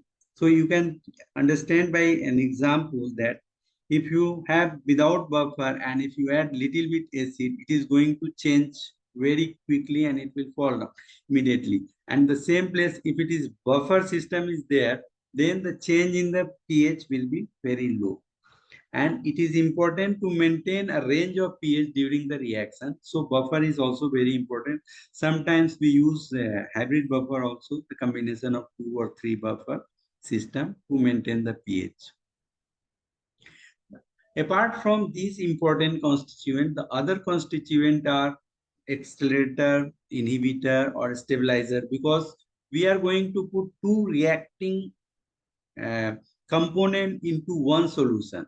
So it may spontaneously react and whole bath will collapse, because there is oxidizing agent, there is reducing agent. So we need some inhibitor, or as we are going to put some inhibitor, so we need some accelerator also to start the reaction into the problem, reacting bath. Generally, we say that the plating bath solution.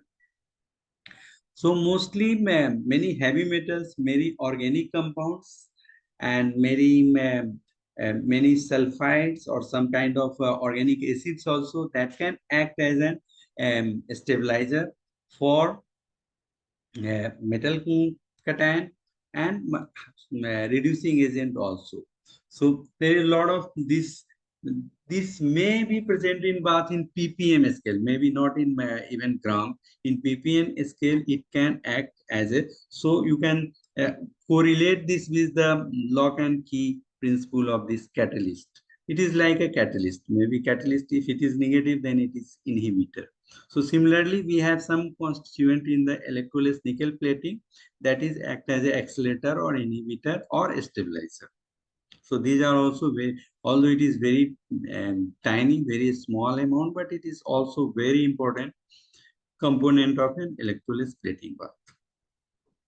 Then coming to the byproduct, because that is also going to remain in the solution for a long time. As we know that when we are talking about the industrial application, so it is not that you just dip once and plate something and you get the result and then done. No, you have to continuously use it for maybe months or years. So that is very important. After aging of this chemical solution, we have to further investigate. So what changes has been taken place during the electroplating processes or electroless plating processes, and accordingly we have to design the parameter or design the filtration or something so that we can control the bath constituent to obtain a optimum plating speed for a longer period of time.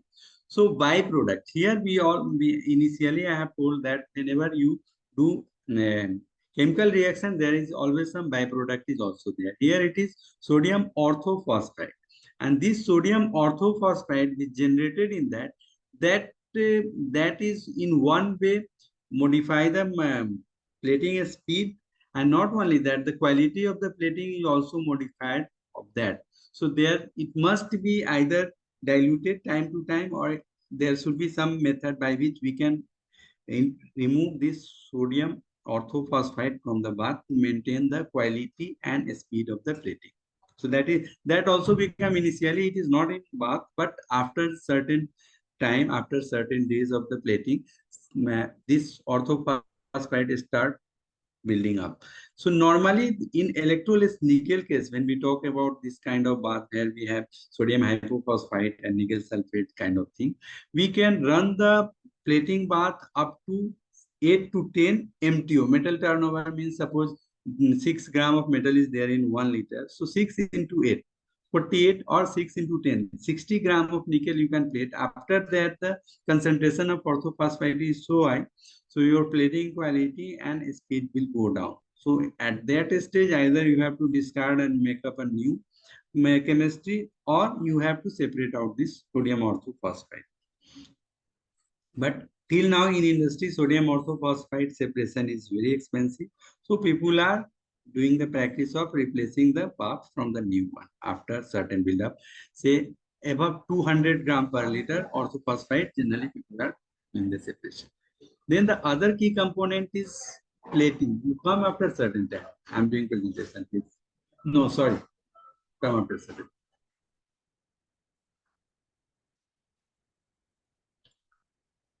Excuse me. Key component is the plating component. Why I'm saying this is also the component of the bath? Because when you prepared your surface, the means active metal is exposed, and you are going to dip into the plating bath. So the surface may is having metals, and apart from that, there may be something different. Like we are talking about the MS, mild steel. There may be carbon, there may be silicon, there may be little bit of the chromium is there, and there is always a chance of slight dissolution of these metals or impurity into the bath, because that is either acidic or alkaline, and that also at high temperature. That we'll learn later when we are talking about the parameter. So these also become the part of the chemistry or part of the solution where we are doing plating. So a lot of the impurities may go from this plating component into the bath, and it will start building up on that. So that's why it become again the part of the component. So whenever we are designing some product for industrial application, we have to keep in mind what kind of component people are going to plate in that, and then we have to analyze the property of that component, the impurity, and what impurity can go into the bath. So this is also very important parameter to keep in mind while designing the product for the industrial application. So this was the last component. Now coming to the operating parameters like temperature, pH, air agitation, because all you know that this is surface phenomena. So whenever there is a plating taking place at the surface, nearby solution will lose all the metal. Then you need to replace that. So agitation is also very important. And we know that there is no anode from where metal is getting dissolved into that. So time to time we have to replenish the different materials, whatever present in there, like metal salt or reducing agent or some stabilizer or something there. And any kind of plating you do, plating process always generates some kind of dust or something, which can give out the roughness that will affect the plating quality. So you need periodic filtration of that also. So we'll discuss about this slowly one by one. So as we all know that temperature, what temperature can do? If you understand temperature means why we need temperature, because there is always an energy barrier for any kind of chemical reaction, and that is important also for the process. Otherwise, if there is no energy barrier, it will react spontaneously. So whenever we need plating, we have to give some heat to reach a certain temperature to initiate the reaction, and at that temperature only this reaction is going to take place. So normal range of this process is 75 to 90 degrees Celsius. And when there is no plating taking place, you cool down the your solution and it will be stable and reaction will stop. So there is no spontaneous reaction. So that's why temperature is also important. And obviously the temperature, if you increase the temperature, plating speed is going to increase. You can see here from 80 to 90, if you move, the plating speed is more or less double. Similarly, pH is also very important parameter, and with pH also generally the plating speed increases, and in many cases the phosphorus content doesn't change after pH, but in some cases the phosphorus content changes. If you increase the pH, the phosphorus content goes down. So it is very important when you are doing the plating in the high phos electrolysis nickel, you should not cross the given range of the pH. Otherwise, you are plating the high phos electrolysis nickel, it will become mid phos, and mid phos means you will lose the corrosion resistance property of the coating, or you will be having magnetic coating, because high phos is generally non-magnetic in nature. And here also you can see that if you start from 4.2 pH and go up to 6, the plating speed is more than 2.5 times. It is also very sensitive. But if you are doing at high range, means whenever you are doing some development or something, we have to give the range for the plating. Generally, at high pH, the bath activity is very high. So your side reaction is also taking place at very high speed, and that will affect the overall chemistry of the plating bath solution.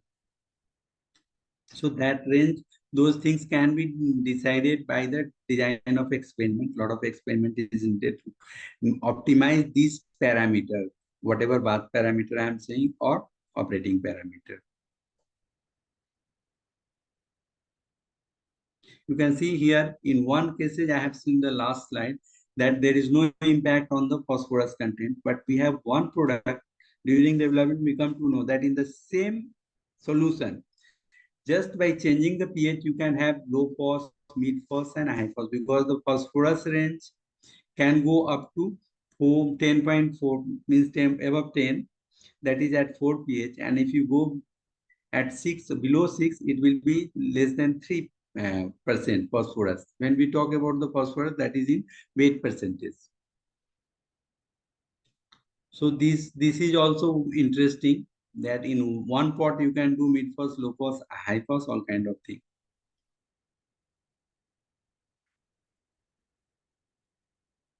So as I have mentioned this, that in this is a surface phenomena, and you need the replacement of solution continuously to keep the plating speed or the quality of the plating constant.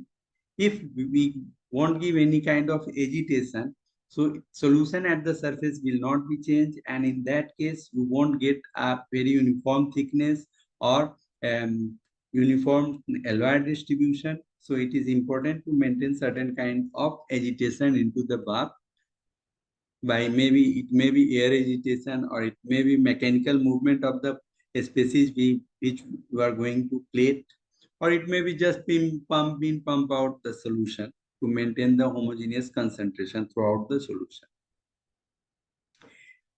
In some cases, we use air agitation that contain oxygen. That is not only to just mix the solution or make it homogeneous, but oxygen also plays certain role. So that is important to mention here. That's why I can also here. In the operating, any bath need the replacement of metals, because some metal content, whatever is getting plated, must be replenished periodically to maintain the constant concentration of the constituent of the bath, which is not an easy task, because you need to do the analysis of the different constituent. Many constituent is not easy to analyze. So for that, you need some high-end equipment to do the analysis in ppm and ppb scale, because many constituents are in ppm level. But generally, we measure the metal content or sodium hypophosphite content, and based on that, we can do the calculation of the other component. And this can be done easily by the titration method. And normally, it should be done after each lot of 1 hour plating. And then you can maintain the concentration of the different constituent and keep on the plating. Apart from that, it is needed to maintain certain parameters like filtration to remove the dust, and that give rise to the agitation. Also, the tank cleaning is important, because as this is electrolysis nickel, sometimes the plate out takes place at the surface of the tank. So if you don't clean the tank, it will keep on plating on the same, and you will lose the metals or you will lose the bath activity, because it is the load on the bath will increase, because that will also add as a plating specimen. So tank cleaning periodically is very important. Proper makeup is important, but I'll come to explain about this. Generally, this electrolysis nickel is supplying A, B, C, 3 part, because you know that this is all reacting components, so we cannot keep all together in one. So we have 3 different solutions traditionally, A, B, and C. And for makeup, there is different combination, and for replenishment, different combination, because the degradation or decomposition of the different constituents are different. The rate of decomposition is different. So replenishment, you need different cycle, and for makeup, you need different concentration. Pre-treatment is very important, because what is happening when we are doing a plating? So plating is going into the same matrix where we have metallic surface. So it is going into the same matrix and forming metallic bond. That's why it is important. Plating cannot be replaced by the other technique, because it is very strong. Metallic bond, you know, is the strongest bond in the chemistry also. So it's formed into the same, going into the same matrix, form metallic bond. So pre-treatment is very important. If the metal is not activated on the surface, the bond formation between the plating layer and the metallic layer may be weak, and that will give rise to the peel off, or during operation also it can be chip off or some that kind of thing. Post treatment is important because we have a lot of chemistry into that, and when we are doing the plating, it is going on, but once you take out from the bath, so at the surface there will be a lot of other chemistry which is not required, which may harm the plated surface. So post treatment, properly cleaning in the hot water or something like that, or even putting some layer on top of this metallic coating to prevent it further. We need post treatment also. Packaging and storage is also important, because it needs 24 hours of the healing of the after plating also in sometimes. Coming to the application part, so you talk any industry, everywhere this electroless nickel is being used, whether it is oil and gas, electronics, aerospace, defense, automobile industry, nuclear application. And in many cases, only this electroless nickel can be applied, electroplating cannot be applied. Not only because of this restriction of the plating inside the cavity or low current density area, but because of the requirement, technical requirement. Like in nuclear application, you need very thick high force electroless nickel, because it can prevent this radiation escaping out. And in defense also, you need very high hardness for Valence magazine or some other bolts. So there, electroless nickel can be applied, other electroplating technology cannot be applied. When we talk about the aeroplane, there is a lot of nickel onto the aeroplane. Said that if you mark all the nickel, you cannot see the aeroplane also. And this is approved from somebody. It is not that anything can be put on that. So many electroless, many components are already approved, and there we can do only different kind of electroplating. Here is some lichen. L means low phos, M means mid phos. Here it is. And the requirement property is the wear resistance, corrosion resistance, somewhere it is lubricity. So depending on the application, depending on that, the specification is set up for every part. And whatever product will match the specification of that component, that can be applied on that. Sometimes you need very uniform coating.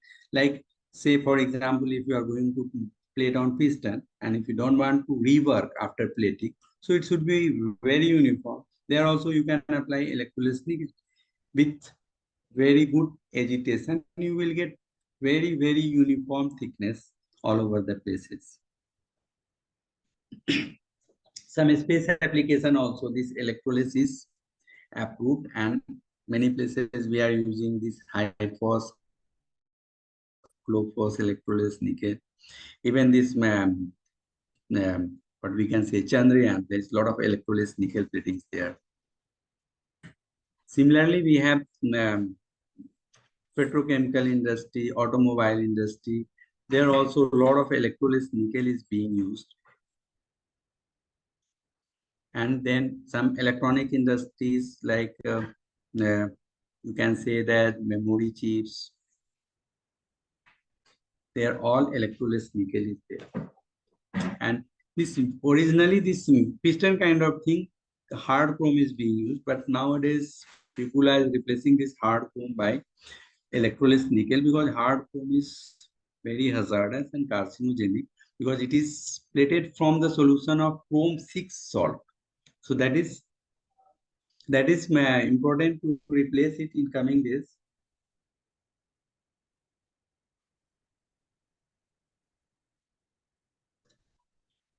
Then after this thing, I am coming to the recent advance in electroless nickel technology.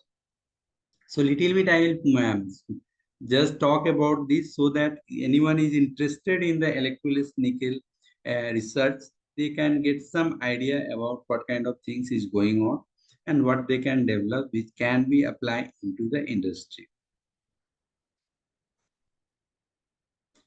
So it is said that business can only be reinvented by reinventing the product. You know that means many companies lost their glorious period, like you see, if I can say a few names like Nokia. It was everywhere in there. And if you remember that previously there is something camera that is called real camera, and Konica was there, and some Fujifilm was there. All these things lost their business because they could not change with the time. And like we have very good example of HMT watch. Once in a time it was very popular, but once it changed to the electronics, and now that also is going to be a smartwatch. So if some companies evolve with the changing technology, they can sustain, otherwise they will be lost in the history. So it is very important to keep on reinventing the product because it is the requirement of the technology is changing. And for that, we need a very deep research, not at the academic, but industrial level also. And if it is very important, if there is some collaboration between the industrial and academic, any foreign country, they have very good interaction between the industry and economy. And here also slowly we are picking up in India also. So at certain point, I talk about that it has a lot of component like nickel salt, this thing, and I don't want to repeat myself. So traditionally it is supplied in 3 components, means A, B and C part. For makeup, you mix A and B to form a solution in certain ratio, say for 50 ml A and 80 ml or 100 ml B, and remaining water in 1 liter to make a plating solution. Then this plating solution, once you start plating, say 1 gram of nickel you have plated, excuse me, then you have to replenish 1 gram nickel and equivalent part of the other component into the bath. So that is supplied by A and C. Because we cannot keep all these things together because of the chemical restriction, they can react, and the shelf life of the solution cannot be long when we mix everything together. And then other restriction of the concentration, because we cannot supply to tell someone ki 500 ml you take it for makeup and replenishment, because then the solution volume will keep on rising up, and at certain point of time you have to throw it. You cannot keep on building the volume of the plating bath. So that is another restriction. So concentration should not be more than 20%, I would say. Otherwise, it will be difficult to manage. So during COVID period, we have an idea how to make this possible, to make it one solution, because that will simplify the process. That will be more economic, product will be more economic. So we started working during that period because the pressure from the market was lower. And we come up with a new series, that is Unidimer series, that is called all-in-one.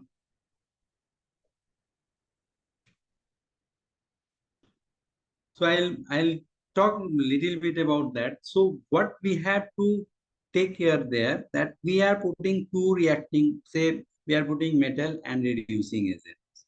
So there we have to put something to prevent these 2 ingredients which are reacting with each other.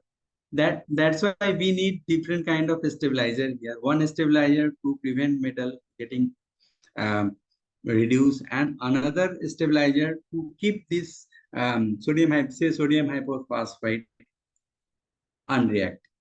at least at room temperature, not always. If we can keep it unreactive forever, then it is not going to be useful for the plating. So that was a big challenge. And then we have to dissolve so many things in one solution. So maybe something may not be compatible. Then we have to look for the replacement of that component, that chemistry, so which can be compatible with the other chemicals to remain in the same solution. All those exercises done, and finally we got one product. And once you get one product, then you can get many products. So it is single product. That means single solution is required for making a new chemistry, new bath solution, and the same solution can be used for the replenishment of all constituent of the plating bath, by which you can maintain a better chemical balance. Why I'm saying better chemical balance? Because when we are supplying to the industry, there they are not very educated, whoever is going to take care of the plating plant. So they may put some little bit more A or less C or B. So eventually after 1 month or 2 months, there will be a chemical imbalance into the bulb. That can be avoided by making one solution. It may be made self pH regulating system fully or partially. So we have to take care of the what kind of buffer we are going to use, all this kind of. So there are many product is made now, the single component, that is the 10, 12, this all whatever number you can see, that signifies the percentage of phosphorus. According to percentage of phosphorus, it is named. So it can be plated from 1%, 1 to 3, you can see. So that means 1 to 3% of phosphorus. 1 to 15%, up to 15%, you can plate anything, and it is available now in commercial scale also. So that was one. I gave one example, means how you can think to improve the process, or how you can improve the product, how you can make it easy for the customer to use it. That is the one small example I gave. This kind of problem means if you address for industry, it is going to be taken very well into the market. The other thing, other problem I am going to show it here is composite coating. So I'll explain about this, but what is the purpose of that? Electrolysis nickel, you know that it is having very good property like high corrosion resistance, high wear resistance, but we further want to improve these property or some other property I want to include. Say I want to reduce the coefficient of friction of the electrolysis nickel plating. That is also possible by just composite coating. Composite coating means co-deposition of certain particles like alumina, silica, tungsten, titanium oxide, boron nitride, then you have silicon carbide, Teflon, all these kind, nano diamond, all these kind of things. If you can co-deposit, it is going to modify the property of the coating. Further, you can reduce the thickness because everything is moving towards the small thing. So if you suppose in place of 10 micron, you are going to plate only 1 micron. So it should match the property of 10 micron, but we want to reduce the thickness. That can also be done by just modifying or enhancing the property of the coating. So the same 1 micron coating can match the property of 10 micron coating. So how we went about that? The main challenge is when you are doing any foreign particle into a plating bath, that is going to harm the plating bath. It will give rise to some roughness, or it will, in electrolysis nickel cases, it may be the plating may take place onto the surface of this particle also. So that also can be avoided. So main challenge, how to keep this different particle into the solution in suspension. So that is emulsification of particle is very important. Size of the particle, it should fit into the matrix of, because it is not going to form an alloy, most of this particle. So it should fit into the matrix of the nickel phosphorus alloy. That is the different kind of wire, maybe tetrahedral or octahedral wire. So depending on the wire size, you can decide the particle size and shape.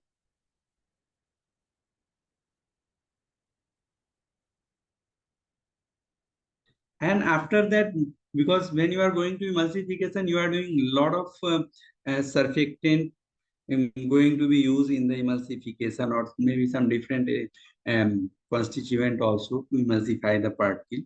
So how that is going to affect the chemistry, that is the plating process, that is also very important to understand before going to that.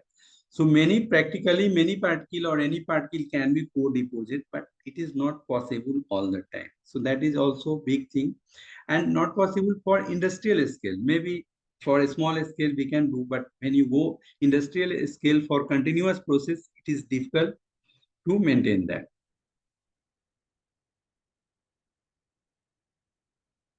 So that is the emulsification, maybe single layer, double layer, because we have to make it suspended into the bath throughout. Otherwise, it won't be even distribution of this particle into the coating. And in that case, the property may not be homogeneous on the surface. So that is also another important parameter to keep in mind. So first we have to understand the property of the surfactant or effect of the surfactant on the chemistry of this bath. So we have chosen shortlisted a lot of surfactant and started effect study on the different chemistry of the electrolysis nickel. And then we shortlisted that, okay, say 1, 2, 3 or ABC, this surfactant is not negatively affecting the electrolysis nickel plating. Then we can choose that, separate out that, and try to make the emulsification of different particles for the co-deposition and for the composite coating for that. So that is just an example. It is not mentioned everything here, but you have many kind, depending on the particle property, you can decide anionic surfactant, cationic surfactant, or neutral surfactant, or maybe more than one surfactant is required to do that. By doing those kind of things, once this plating takes place, you have to do the aging study, that how long you are going to use your bath for 6 MTU or 4 MTU. So by that we have developed normally this boron nitride for the friction coefficient, and generally it is in magazine. Yes. Like nickel boron nitride coating, nickel Teflon coating on high phos electrolysis nickel, and nickel Teflon with the mid phos electrolysis nickel. Different sizes of nano diamond can be co-deposited. So here we are mentioning 6 different products for different application. You can see that in the SEM image that clear cut there is a particle distributed all over the place, and then you have to take the cross section to see whether it is present in the bulk also or not. That is also important parameter. Generally, the bath life of this kind of composite coating solution is very low, and initially it was maybe 1 or 2 MTU, but nowadays the product are there which can be operated up to 8 to 10 MTU also. It is very much suitable for hydraulics kind of application, or for if you want to modify the conductivity of the surface, there also it can be utilized, because the PTF is non-conducting, so it can modify the surface conductivity. It can modify the hardness if you are going to use for different. But certainly this Teflon is having very low coefficient of friction. So if anything is incorporated into that, that is going to reduce the coefficient of friction. So wherever relative motion is there, those components you can apply this kind of coating. If you need wear resistance as well as the corrosion resistance, because your component is going those kind of area where the corrosion rate is very high, then you need high phos electrolysis nickel with Teflon coating. So for that also we have different product. This is the real component related for aerospace industries, and this is some component for the textile industries. Then another means Teflon has a restriction, limitation of the melting point, because Teflon can melt around 3 330 or 330 or 350 degrees Celsius. So wherever high temperature means during the process, if temperature is going high, we cannot use this nickel phosphorus Teflon. So for that we have another solution, that is the boron nitride. It is having very good property, like it is electrical insulator, but thermally it is conducting. It has very high lubricity. It is chemically very inert. Generally, it won't react with acid or alkalis or anything. Temperature tolerance is very high. It is around 2200 degrees Celsius. And then corrosion resistance, because it is inert, so certainly it is very high corrosion resistance also. And this is especially designed for the defense industry, because there we need lubricity plus high temperature tolerance. When you fire a bullet or something like that, the temperature may go up to 1000 or 1200. So that tolerance is required. And we are applying this in the magazine where we put the bullet for that. And hardness can further be enhanced by just giving the heat treatment at 250 degrees Celsius for some hours. So it can reach up to 900 Vickers hardness. And bath is quite stable. It can run up to 6 to 8 MT. Then we have nano diamond also, many cutting and pressing tools, and in textile industry where the thread passes through that. So generally the component cut after maybe 1 or 2 days. So how we are going to enhance the durability of those kind of component where the relative motion is very high heat. So there we can apply the nano diamond composite coating of the electroless nickel.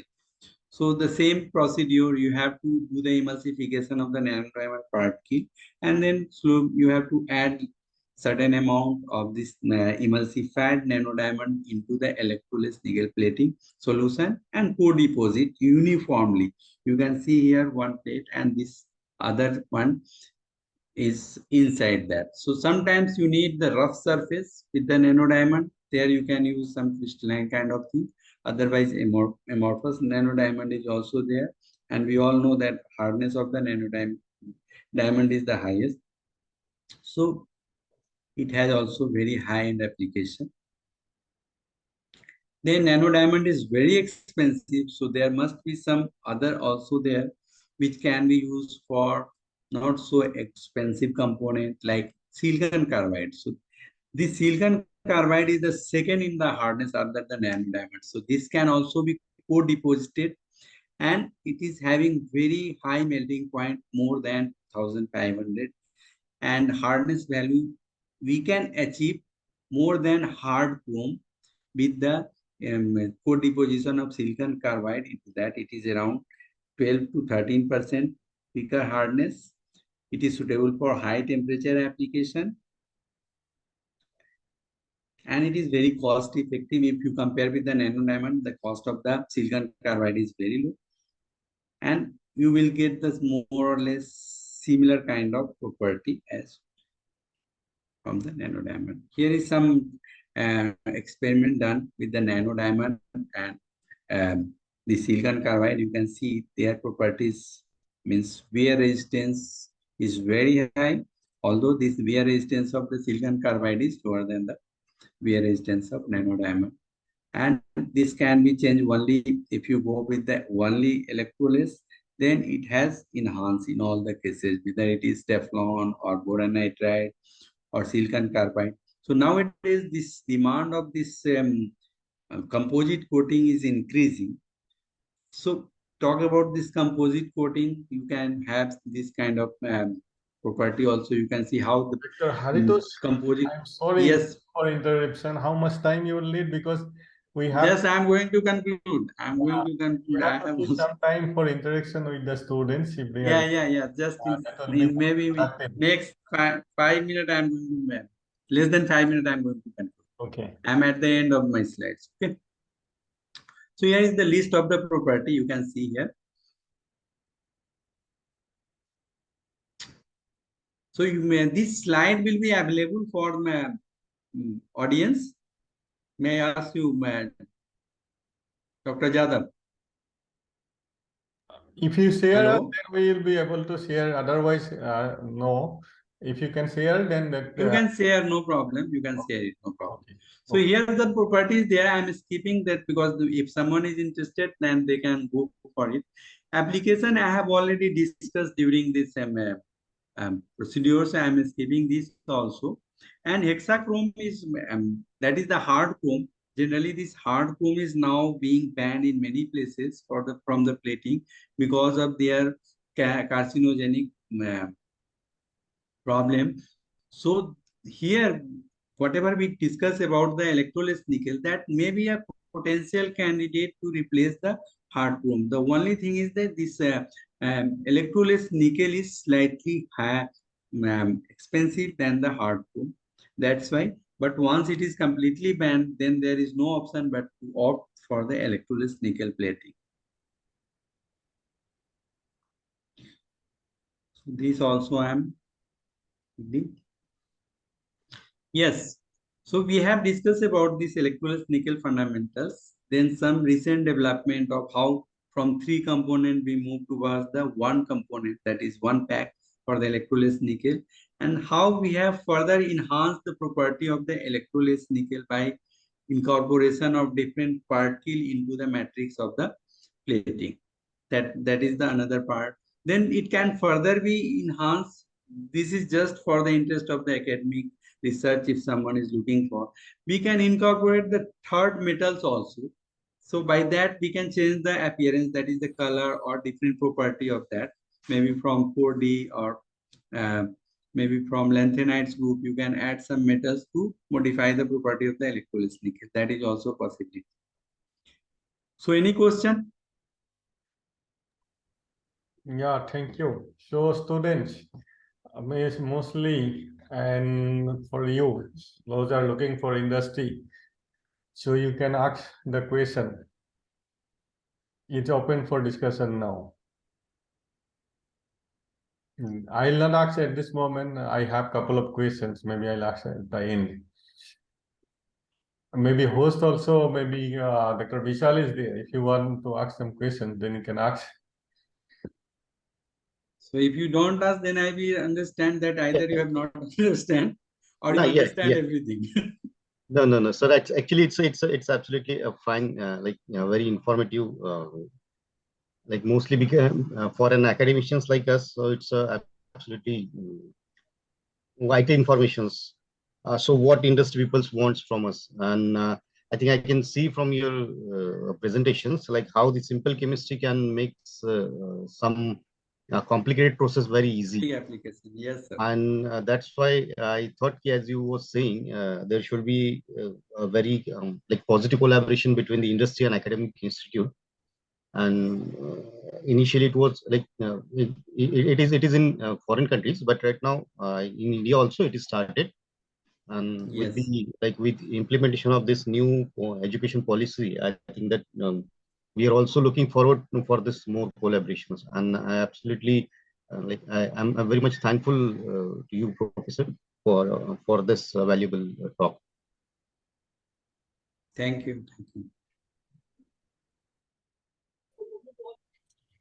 Yeah. So can I have a question?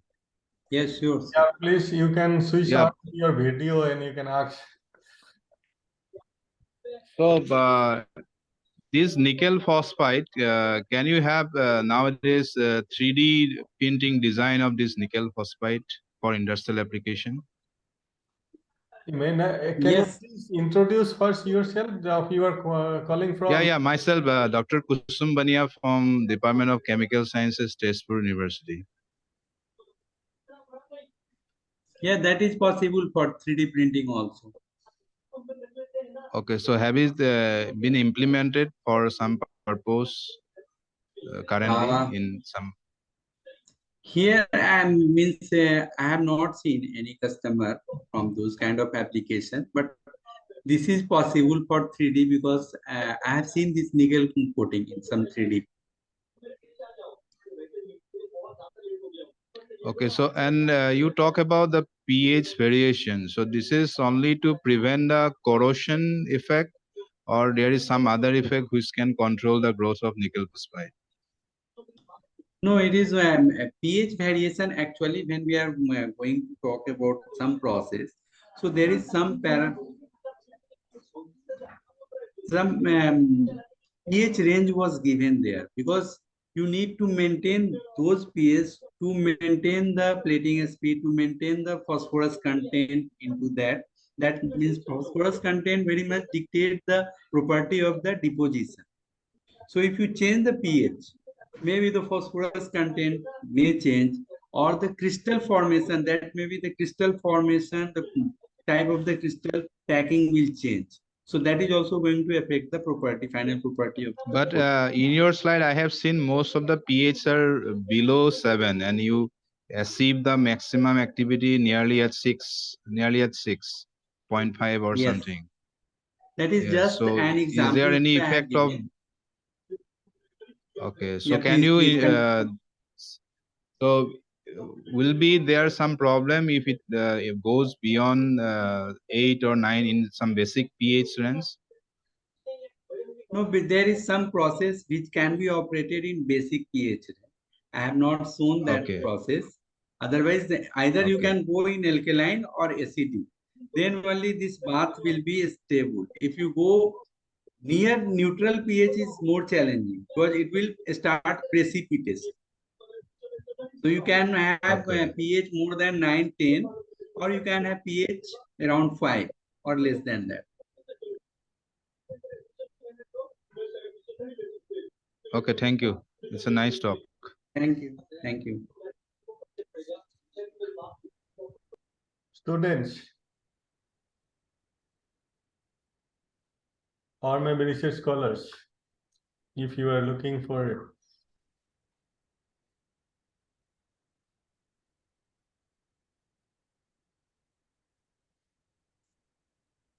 You can unmute and you can ask the question now. This is the option for you.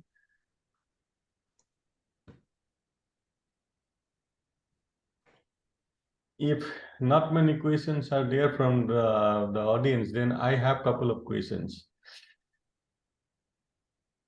Yes.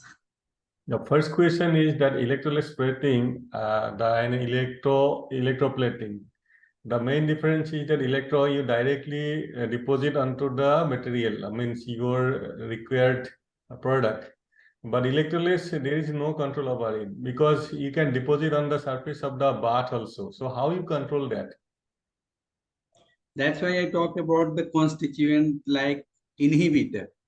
So selectively you can inhibit the surface and the bath you can make up of the material where you means this plating can be prevented. Like people are using now PP and people may use SS, stainless steel bath with anodic protection. You make it anodic, means you supply some anodic current to that, then plating will not take place on the surface. Okay. So next question is about the do some kind of basic understanding by matrix calculation. So how you do that? I mean, say you, for the student, let them understand that there is a possibility that a permutation and combination is done before going for the your kind of actual product or practice. So can you highlight Actually, on we are designing, we do the, with the help of Minitab, we do the design of experiment, something called Six Sigma. So we have that tools. We use that, design the experiment. Why I'm and asking we, you that because students are not aware of this industrial practice. yes.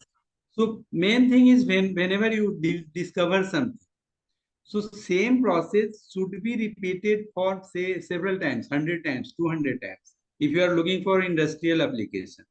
Like I have done my PhD from IIT Kanpur. So I know what kind of research we do, although it is research by IIT Kanpur chemistry department, one of the best in India.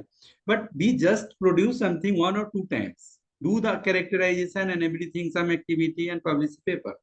But when you are going for real application, you have to keep it, means operating for months or years. The plating, when we are talking about the plating. So how that is going to work in industry, that we have to decide during the research. So if you get some plating, say you develop some plating, you have to keep on plating in the same solution for months. then only it can be converted into the product. Otherwise, it is not possible to convert into the product. So you use Six Sigma as a tool to do that. So many Yes. students may be not aware of that thing. So that's why I noticed Yeah. question is That not is. for me, it's for the students. So But they now I have seen many academic also, they are using design of experiment. yeah, now in fact artificial intelligence are Yeah, increasingly it is possible. used in chemistry. Yes. So any more questions? Otherwise, we have to, on behalf of the India International Science Forum, please join me thanking Dr. Haritus Mishra for giving a very interesting talk. Interesting in the sense that it is real application, applied area talk. Because the earlier talk was also interesting for the point of view of the environmental chemistry. And both talks today, we have very interesting topic because one is industry, direct industrial output. Another one for the environmental impact, how to convert the waste into some certain useful product. So, Dr. Vishal, also you please say a few words for the speaker. Yeah. So thank you, Dr. Harishomi Mishra, sir. Being a co-host of being a co-host, one of the co-hosts for this session. So I'm absolutely thankful to you for giving us this knowledgeable informations to us. And I'm also thankful to Dr. Professor Jadhav, sir, for giving us opportunity to co-host this session. So it's absolutely very my many students has also already joined to this session, and they are very uh, like they are getting many things from this, especially for the industrial applications as well as Professor Jadhav sir as saying the previous talk about Professor Adams. So and regarding with this the environmental problems and how we can tackle to that environmental problems and very basic sense, like we don't need to go in a very complex kinds of a chemistry, but in a very simple chemistry we can do many things. So Yes. Thank you for making part of this sessions. Thank you, sir. Thank you. Yeah, thank you. And we had many participants today. Now, actually, this lunchtime, many have logged out because of the lunchtime. So we extended the actually talk to say it is now 1:30. So we have to supposed to complete by 1 o'clock. So anyway, thank you very much. So we end the session now.